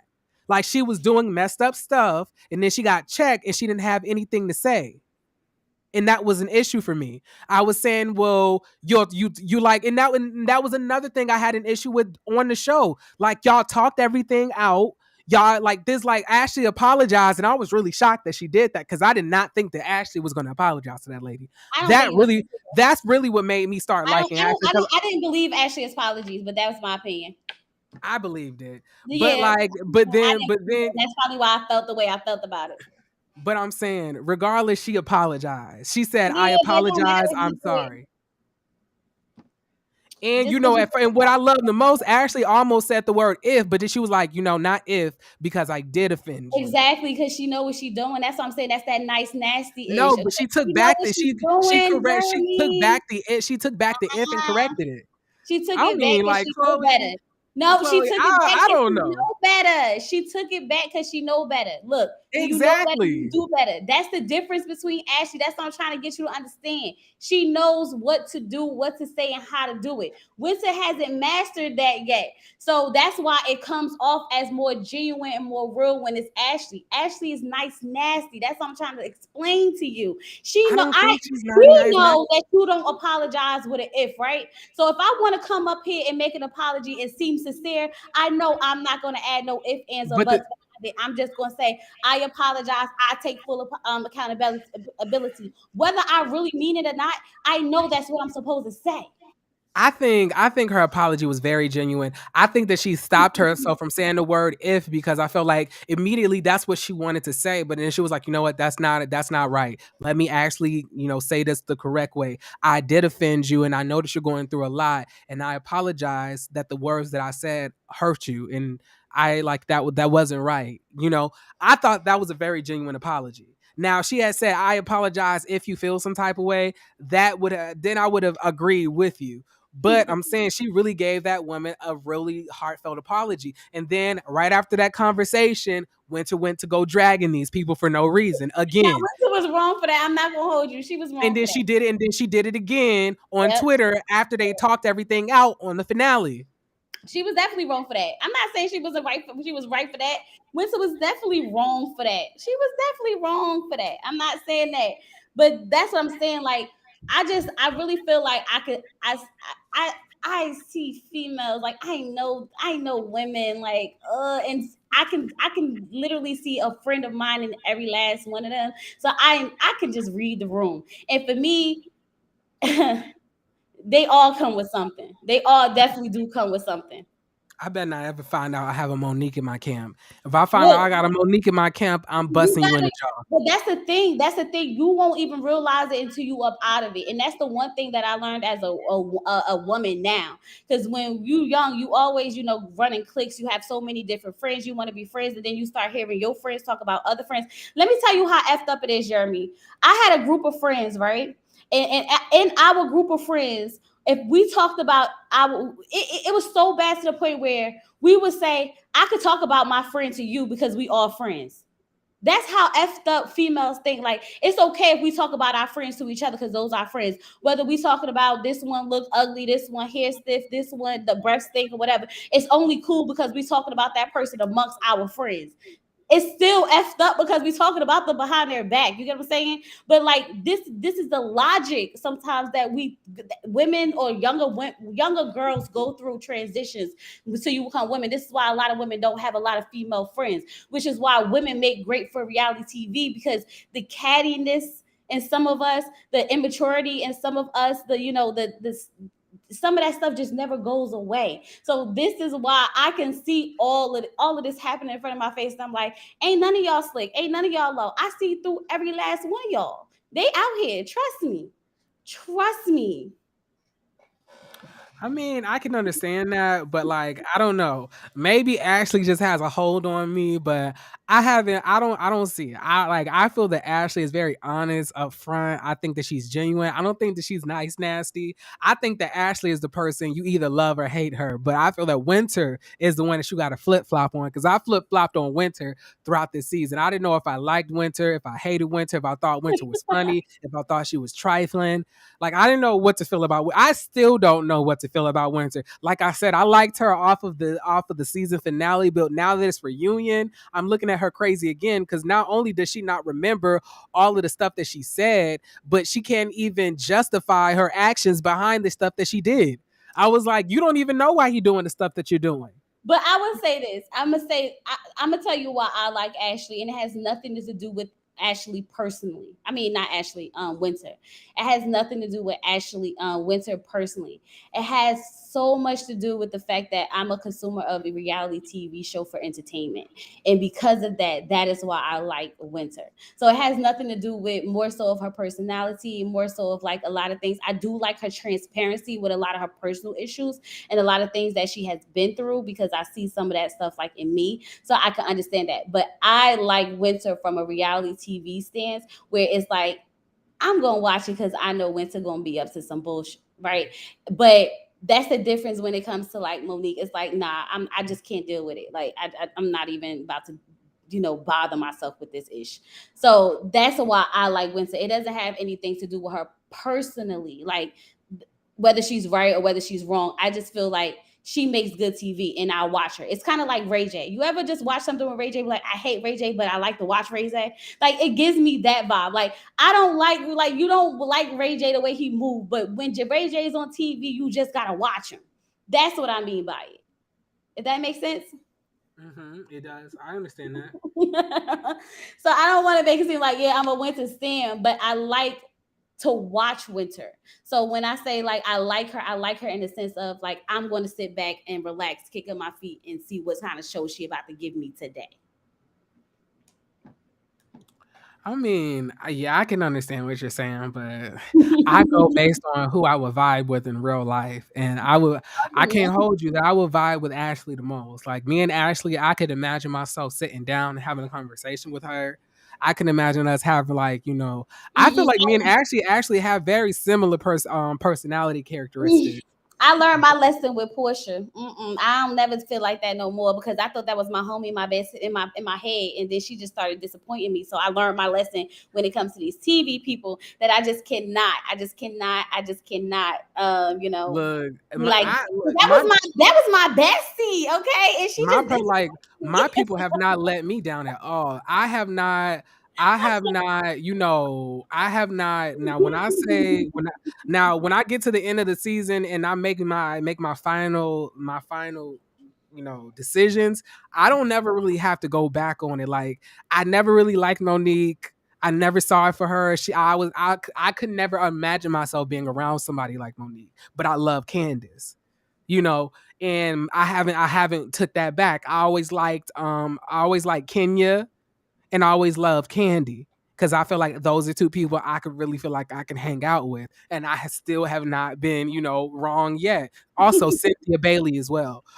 Then now, now this is Ashley and Arena. I feel like I could really vibe with them, and it's not saying I cannot vibe with Winter, but I don't think the Winter is trustworthy. I think the Winter be lying, or Winter. no, we know when to be lying. Jeremy, And then the thing is, like, we know she meant to be. and let's be clear here. Like, they said this on the show. Like, I said this earlier on my when I did that whole video about Monique doing her Jasmine brand interview. Like, we've all gassed an argument up to our friends. Like, we've all done that. Like, we've all been like, and I would have told that bitch this, I would have told that bitch that, and I would have said this, and I would have said that, because you're talking to your friend. Yep. we all do that. So when they were all on the stage talking about like you lie to your friends, I was like, so nobody ever lied to their friend once, But it's or not even about exaggerated something. lying. I see it as giving your commentary in the middle of a story. Like if I'm telling you how something happened, I'm like it's just like content creators. Like you know how we tell what happened, but we throw in our own 2 cents. And that's not to actually say that's what they said, but you know how we spice things up a little bit to make it a little bit Yeah, more entertaining. That's what Winter was doing. She was telling the story, but she was adding in her own little commentary. yeah, and I like, You and keep I it would have real definitely with been it. okay with that if they did not already have that sit down and apology given towards her. I would have definitely understood that at But I that think, point. see, but that's the thing. She was just filling her in. I don't think she was really like trying to be like really, really nasty with it. I think they was just having girl talk, and that's what I mean. Why Mm. I get it because that's how girls talk. Then Whether why you did grew she up, why did she say she got ambushed even though that her and Tasha set up that dinner for Ashley and Ashley got ambushed? no. See, when you remember that, I feel like Irene stirred the pot with that one. No, I don't Because feel that. I Arena don't feel sat like down Elena and was stirred the like, "So you pot. don't feel like you need any? You don't feel like you have anything to say? You don't feel like you felt some type of way?" Arena kind of stirred that up a little bit. I remember that. I No, was like, "Why like are like you you sitting have here to you trying to have put to me you have to listen to the interviews. So Tasha, who is Monique's lock stylist, I guess, whatever she be doing to Monique head. Mm-hmm. Um, so she did an interview with Color Me Why is Pink. she doing the interview? Why is the girl who's doing the locks doing the interview? What's Because she was an integral part to the show. They just didn't air a lot of her scenes. up? Okay, so what happened? So she said that her and Winter had a scene where Winter basically said that she felt that she was being attacked, and that she said that she wanted to approach the ladies and tell them how she felt. And that's when her and Tasha came up with a dinner for all of them to meet at. And Tasha ended up telling Arena about it so she could tell Ashley about it. And that's why Ashley ended up telling Arena, I mean, that's why Arena ended up telling Ashley that when they were at the BBL place. Mm-hmm. And then it was so this whole dinner was arranged by Tasha and Winter. So it's no way that Winter could have gotten ambushed because she set the whole dinner up herself. Well, that's a good point, but we didn't see that, so we didn't know that. But I'm saying that's what happened. But that's what I'm saying, Jeremy. Like I can understand that now that you say it, but if you go by a consumer, someone who's just watching the show because that's what they premiere to us, that's what they air to us, you can't be mad at the people who's watching it who don't who sees it one way because that's someone telling the side of a story in an interview, and that's the headlock stylist. Like But we it don't but know, but we don't know that. So if we're not watching the interviews and we're just going off of what's being seen on TV, you got to learn how to separate the two. If it's going to be this is about the show and this is about what's really going on. You know what I mean? So now when you say it like that, that I can understand. Yes, she did. Why would she say she felt ambushed if that's the case? But if you watching the show, I'm gonna be like, they kind of did. They kind of did feel a little ambush, but I she be mean, like, but how? Like, because the person that they came at was Ashley, about how Ashley, and then Tasha was speaking up on behalf of Winter. Like, and then Arena was being quiet the whole time, and then Ashley was defending herself. So how was do you? Winter in Let any? me ask you a question though, Jeremy. Go ahead. So who this girl named Tasha, who was Monique's hairstylist, is the one who did the interview because she had some clips and some. Yeah, and she was the one who was in the scene. Y'all remember she was the one who said, Ashley, you were being really aggressive with her. That's the Y'all one. remember? That's the one who is that the one that been in all these scenes with her husband, or Yeah, that's and that's the one that actually said, Tasha, why are you here? Because Tasha was coming at her at the dinner. Like, no, like if anything, it was an ambush for Ashley. It wasn't an ambush for Winter because the whole it probably could have felt like an ambush once all the conversations started happening. but I'm saying they were literally speaking up for Winter. So I'm saying how could it have been an ambush if she set this dinner up and then they also speaking on behalf of her and telling Ashley that she was wrong. I That can't remember that far back. I'm trying to think of the scene. No, no, I no. Wait, understand. I'm trying to think of the scene because I remember the girl with the lock. She was saying that Ashley was being aggressive. I remember that. And then that's when Ashley was like, because I don't care about hearing about, I don't care about hearing about Kevin, your husband, just this, your scammers, this, that, and other. I remember all of that. And I remember, Winter saying what she's saying. I remember Arena saying that Winter, like, you don't want to say nothing, you everything good, you sure you don't have nothing to say, as if she wanted to get more information, right? So this is because she felt, okay, so now this makes sense. She was saying this to Winter because she wanted Winter to go ahead and say what she wanted to say, which is why she kind of pushed the issue a little bit. Okay, so that's where we're going with from the beginning, right? So then once Mm-hmm. Winston said what she said to Ashley, that's when Ashley responded. It was like, because don't nobody want to hear about that ish. Like, that's all you kept talking about. Like, that's all you've been talking about since I met you, right? And then that's when what's the name jumped in and was like, because you're being aggressive, and this, that, and the other. And they was going back and forth. So then Winter went and told Monique that she felt ambushed. So now we saying that why would Winter feel ambushed when she's the one who set it up, and they was basically going at Ashley? Yeah, they literally were like, because it was only Arena, Ashley, Winter, and Tasha there. Arena was quiet, so she didn't even say anything until everybody made up. Until she just made a joke at the end. And then the whole time it was Winter and Ashley talking, and then Tasha also agreeing with Winter. And then Ashley also kind of getting offended by Tasha agreeing with Winter because she was like, Tasha, why are you even here? You're In not that even part of the cast. conversation, right? I'm trying. I just wish. I really feel like I gotta go back and watch this, because something's telling me that when I heard Winter say she felt like she was being ambushed, I kind of agree with her, and I gotta figure out why. And I'm gonna let you know when I figure it out. So when you get my DM, don't be like, "Girl, leave me alone." Like Ellen V said Tasha wasn't defending Winter. She said in the interview that she had her own issues with Ashley, but the thing is that the only thing that we got to see was her defending Winter, because she also agreed with Winter. She didn't agree with Ashley. So she may have had her own issues, but the main point of the thing is that Winter brought this dinner together because she had issues with Ashley, and then Tasha agreed with Winter that Ashley was out of line. And then Arena was the one to inform Ashley that Oh she wait, needed. that's what happened, because Arena did say something to Winter too. What did Arena say to Winter? You remember? Arena didn't say anything to Winter. The only thing that had happened was like after they all had made up, like Arena was like laughing and she like, you ain't a scammer too, right, girl? And then like that was really the end of the conversation. When it's like, no, I'm not a scammer. None of that. And then that was the end of the scene. I was very I was really confused when she went and told Monique this story. Now if this had all happened before a makeup, I would have understood.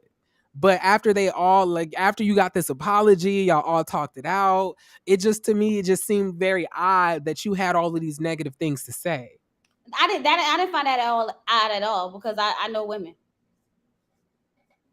Well, I ain't no woman, No, and but that's what I'm I saying. went. I didn't find it odd at all, because it's kind of like if I go and have a conversation with one of my friends, right, and we make up. Okay, let's say for instance, okay, all right, let's just say this. Okay, so a long time ago, me and my husband's mother got into this big thing. I invited her out to eat. We sat down, we talked, we had a conversation about everything. We made up, everything was great. I came home and I told my husband word from word what she said, what I was thinking, and everything like that. That don't mean that it didn't happen. That don't mean that the apologies wasn't sincere. That didn't mean that the things didn't happen. But when I tell him the story, of course, I'm gonna tell him what I was thinking during the process. I'm gonna tell him how I felt about it. I'm gonna tell him that, low key, I don't really know if I want to move forward, or whatever the case may be. Like, that's just me having that conversation with someone, confiding in them. So that's why I didn't think it was too much to the story. I felt like it became more to the story when Monique took that information and went back and brought it to the ladies, and then caused a bigger scene on top of it. Because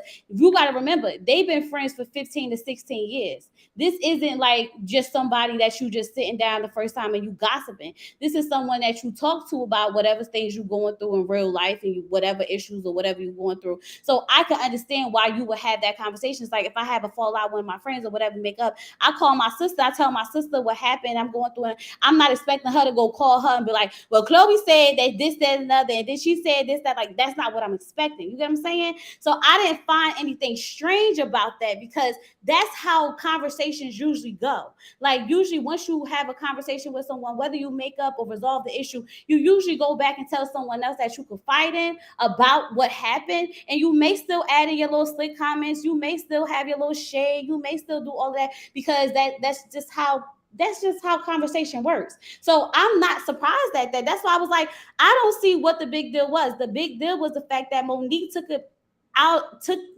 Monique took the every commentary. She didn't even take the conversation part. She took the commentary and brought it back to her. She didn't talk about what actually happened. She took the shade. She took the side comments. She took all the things that she was just talking to her as a girlfriend, kiki and ha ha, having a little moment, and took that back to the girls. That was what the problem was. It wasn't about the fact that she went to have the conversation with Monique. It's about the fact that Monique broke that trust and that bond that they were supposed to have as friends for 15 to 16 years. Okay, I can understand that. I can understand. I can get So that. like that's why when you say it, like whether she set it up or not, okay, maybe she fabricated some stuff or whatever the case may be.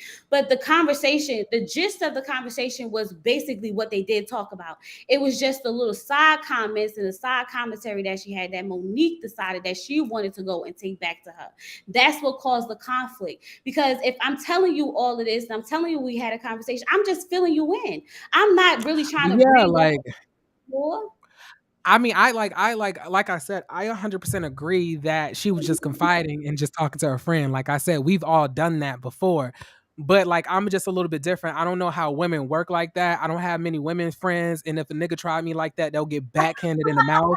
I don't play those type of games in my friendship circle. Like my hands are too crazy. I don't like people playing with me like that. But in all actuality, like in just me, after we would have left it at the table, I would have given the story in a different way. I would have said, at first I had a lot of issues and then we ended up talking it out and we ended up apologizing. And, we on good accord now. I wouldn't have been, dragging the way that Winter was, because Winter was dragging. But like in her defense, she was confiding and talking to her friend. But I'm just saying that if I had to talk everything out, me as me just being me, if I say that I'm done with something and I have accepted an apology and we made up, I'm not going to go after that apology and speak negatively or say quote unquote negative things to my friend about you either. It's because it's a new slate. Nah. Maybe it's just me. I don't know, but I'm I don't. I saying just no don't. because I've been there, Jeremy. That's how I'm telling you. Like you could really be cool, but you gotta remember that sometimes when some things hit you in a little bit, you want to move on, you want to resolve the issue. But when you telling that story all over again and again, like those same thoughts, those same things still come out. Like that's why that's probably why I didn't find fault in it. I just felt like Monique broke that trust, that bond. It's kind of I like pillow talk. I don't know. I feel like a lot of people are very sensitive.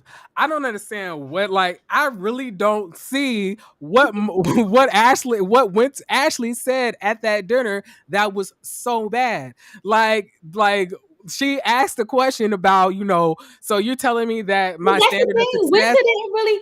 I don't think Winter said she said anything too bad. No, I it's think about it's the comments that are saying that. Like when they were basically saying, like, one lady says that lady tried to rip Winter apart from the dinner and continued to call her out her name, still was being rude, talking about her credentials. And I'm like, rip her apart? That's kind of strong. I don't feel like she was asking questions. Like if like you literally just said that you got played by a man and you never went to his house, you never met his no, family. that made sense to me. I was on her side, like absolute. I was with Ashley on that. Like, girl, you So sound that's what I'm saying. So how was she getting ripped apart? because people see and hear what they want to hear. That's how the world works, child. I don't like. I'm like, because I'm saying, like, if that's like, y'all can't be saying that Ashley is ripping bitches apart, but be subscribed to this channel because I said worse shit. But that's how the world works. But that's not trying to get you to understand, Jeremy. Pillow talk is the real thing, okay? Don't I'm gonna be honest. I have sat and talked about my friends, whether it be good, bad, shade, whatever. If I say to my husband, why what's your name call me? She's still messing with that no down good dirty man. Like she need to just go ahead and leave him, but she ain't because she's stupid and she dumb. That don't mean I don't love my friend. I just know she being stupid and dumb, and I'm telling my husband, but I'm not going to expect him to go tell my friend that I said she's stupid and she dumb. You know what I mean? Like that's the conversation gist. Like that's how it usually goes. Like you be talking ish, but you don't mean any harm by it, like no real harm by it. It's just like quick little side jokes. Like calling that man fun size is not like the worst thing she could have said about that man. Calling that, saying that that man fell asleep at a red light when he fell asleep at a red light is not the worst thing. It's not like she made up some ish that she just, like she literally took what they said and just made a joke out of it. It's That's not. why I said I literally said I don't think that anything. I don't think that she said anything that bad either. Like That's I how like it's not why the girls I is hustling. I agree. Like I agree with you, Chloe. All I'm saying is that Winter has a habit of after she makes up with people that she goes behind and starts talking mess, and then that's where a lot of this stuff snowballs from. Regardless if Monique said it or not, which Monique was dead wrong for it, and I've dragged her to the pits of hell and back for doing that. I'm saying if she didn't do that, period, we wouldn't have had none of these issues. That's Like true. She probably shouldn't have went on the Twitter and then and she did it twice. She did it on Twitter after the finale. So I'm saying, so what yeah, was the whole what Winter was the ain't whole gonna point of learn. this? She ain't gonna learn. She don't learn. And I'm She saying ain't that like, and if gonna you're learn. gonna do this, and if you're gonna do this, then like be prepared to at least go back and forth with somebody verbally. Like, and I feel that if they do have a next season, I feel like they need to invite either 2 or 3 friends of Winters and get rid of Monique and Chris. I know that we probably are definitely not gonna get rid of Monique and Chris if they do have a second season because it's the finale and the reunion and it ain't been announced yet. But Carlos King likes to announce that on the finale of the reunion itself. So I hope they don't come back again. I don't want them to come back. I'm sorry. If we all just gonna be walking around Monique on eggshells and not holding her accountable for her fucked up actions, these bitches could get canceled. But that's how it works, Jeremy. They're gonna be like that. It's the first season. You got to give it some time. Well, I'm saying they don't. Give it They some unfortunately time. they're not pulling in the ratings. It wasn't giving all No, what it it should have been wasn't. gave. It wasn't. It really. I literally stopped reviewing this show. I think episode 5. And that's all because of the way that they're interacting. They're not being real. They're not giving real reactions because real people would have came at Monique's neck in real life, but nobody's doing that. At least on the Love and Marriage Huntsville first season, what we were seeing, like it was good and like it was equal between all parties. Even though Melody made the show, people weren't afraid to come at her or disagree with her or call her out, but everybody's scared of Monique. And if that's the show, nobody wants to watch that because that's not even the first way it happened on Love and Marriage Huntsville. And literally, Melody made the whole Love and Marriage franchises. I feel like they doing this now because they trying to get their feet in the door.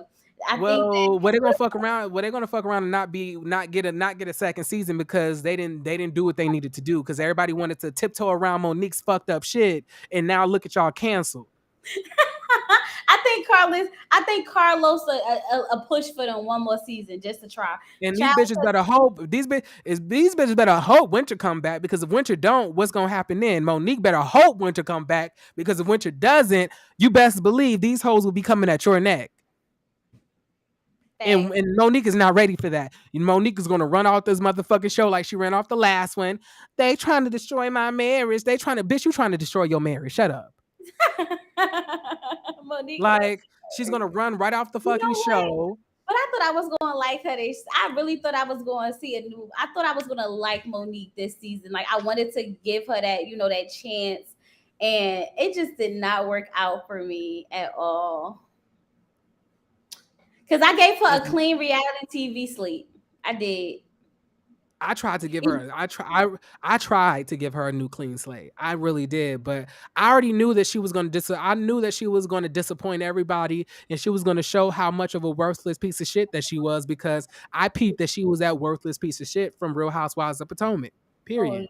Lord, I was here Yeah. for her binder though. I ain't gonna hold you. Fuck that binder. She didn't I was here for Monique and her that binder. If that you stale ass remember, tea. She didn't have anything to say. The only thing that she said was Jamal was cheating, but we all know that Jamal was cheating. He we already still, fathered five pregnancies like in his congregation. Like we still loved it, Jeremy. We still loved it when she said it's his number, blah blah blah blah blah, and then she was like, Giselle was looking at, but that's because we ain't like Giselle. It was a different feeling. I don't know. I wasn't that moved. I wasn't that I moved by was the moved, binder. baby. I don't know. I was expecting more. And she had all of these tabs, but she only said everything Oh, about Giselle. now And I I was was like, mad about that. I was mad that she only gave us because she one didn't have page. any motherfucking thing on those other tabs because the bitch was lying. She was lying. Yeah. It was nothing else on those other tabs. I was disappointed in that binder though, because I was like, why we ain't getting no more of it? We had like 3 parts of the reunion. We still ain't get to buy no more of that binder. I I was was so like, I was like, agitated. I knew damn well she wasn't gonna open up no tab for Candace, because if she didn't want Candace to spray her about these rumors, she definitely wasn't gonna bring that up, because Candace was like, okay, since we opening up binders, let's talk about fucking our fitness trainers.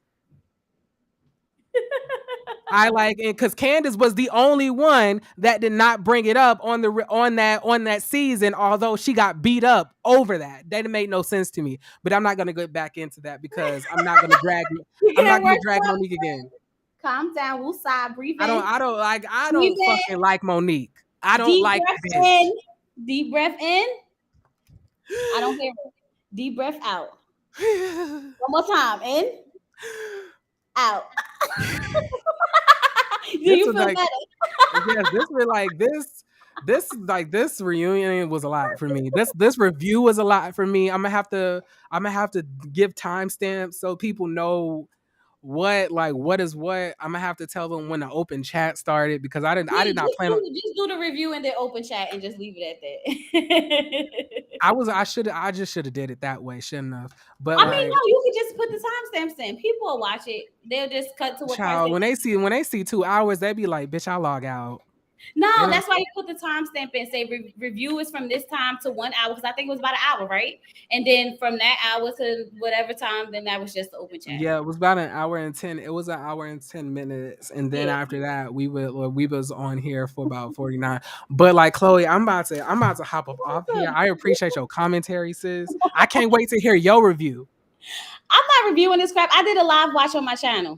I Oh, I told did to not my know. subscribers we watched it together and then I logged off. I'm done. I'll be back next week. Okay, I'll say like, well, we'll see. Well, I'll see you next week. Then. Well, join my channel next week. We could watch it together. Then we'll come over here for your review. Do you actually watch it, or do you like Yeah, like no, like? I actually streamed it tonight because I'm Okay, getting ready cool. to stream Ready to Love for next starting on the 29th. So I was Oh doing a my stream. gosh, y'all, it's about to get really hectic for me again. Like I was really enjoying my free time, not having to review this many shows. But now I'm doing Bell Collective, Love and Marriage, Huntsville gonna be coming back, then Ready to Love, then put a ring on it. And I'm just, Lord Jesus, give me a break. This is It's my about favorite to time of year. these Ready to Love reviews though. I'm not gonna hold you. I think my Ready to Love reviews are hella entertaining. I I cannot love wait. Ready to Love. I I can't love. wait to review Ready to Love. This is about to be so messy because these niggas, I already have my jokes set up about I ain't gonna even hold you. It's all right. Look, I'm ready. I'm ready for this first episode to drop. Me too. I did a cast review, a cast, introducing the cast, baby. We got some things to discuss. But I'm telling you, I'm ready for it. I've been waiting, and then I know that they get messy, messy. So I'm already ready for the Twitter. I'm ready for the Instagram. I'm ready for all of it, all of it, all of it. Yeah, one of them be thirst trapping on Instagram at the age of 42, and I'm just like, Oh, I know wow. exactly. Look, when I did my meet the cast, we went through their Instagrams, baby. I know exactly who you talking Now I about. ain't gonna hold you. Now I ain't gonna They hold half you. naked and everything. I was like, y'all, I gotta get off of here for they flag my channel. Yeah, Mm-mm. I was enjoying the view. I was enjoying the view. Oh yeah, but you was about to definitely talk ish though, wasn't you? I definitely will roast him, but I did enjoy the view because he does not need to be on the show. But The pictures is obviously, not matching the Instagrams. I tell you that. the energy is not matching the Instagrams. No, the pictures that they released are not matching their Instagrams. Like they don't look like the pictures don't match like all the pictures we see. Like they picked the worst pictures of these people. I think it's bad. Or they just take these people in they natural, habitat without filters and stuff. No, the pictures look bad. That could be it, but them pictures is Oh not my god! And I was, you know what? I gotta end this. I gotta good. end this. Like, I just got one more thing to say. When like they had the slow mo of all the women walking up, I was like, ooh, ooh. I was like, is these the finest women y'all can find in Miami? No, No, look, when you get a chance, go look at my video. Wait till you see the ages, baby. Wait till you see the ages. I was like, Some of them obviously they're picking are that not they're mad. not giving they're picking unattractive like a lot of unattractive women or women who are not as attractive as the men. It's so the women have to fight over the men. They're not picking, baddies for the women. Like I don't know why that is the case. Like they never give the women, pick the all the Instagram models. I mean, I don't think the men look that good either, to be honest with you. I think some of these men are fine. I don't know what you're talking about. I mean, I gave it about two, just about two though. I had Like I, out of I like 10. I We went counted through them. five. It I was counted like five. you counted five. Yeah, I counted five. Mm. Mm. JB says those ages are lies. I told you them ages is like we were sitting here like she how old? Now she 30. Now she 30 and look like Mama D. That's not it. No. Baby, no. I'm No. done. Immediately no. Y'all need help. But thank you so much, Chloe. I really appreciate you coming up. All right, I'm out of here. Bye, All Jeremy. right. See y'all later. All right, y'all. So listen. Um now I don't have to do a review tomorrow, huh? Oh, child. I'm glad I got this out early. But anyway, y'all, I really hope y'all enjoyed the review. I had a lot of interesting feelings making it. But and y'all know, one thing I learned with this is that I'll make myself laugh. One thing I'm gonna do is a hip, hip, hip, a hip, hip, hip.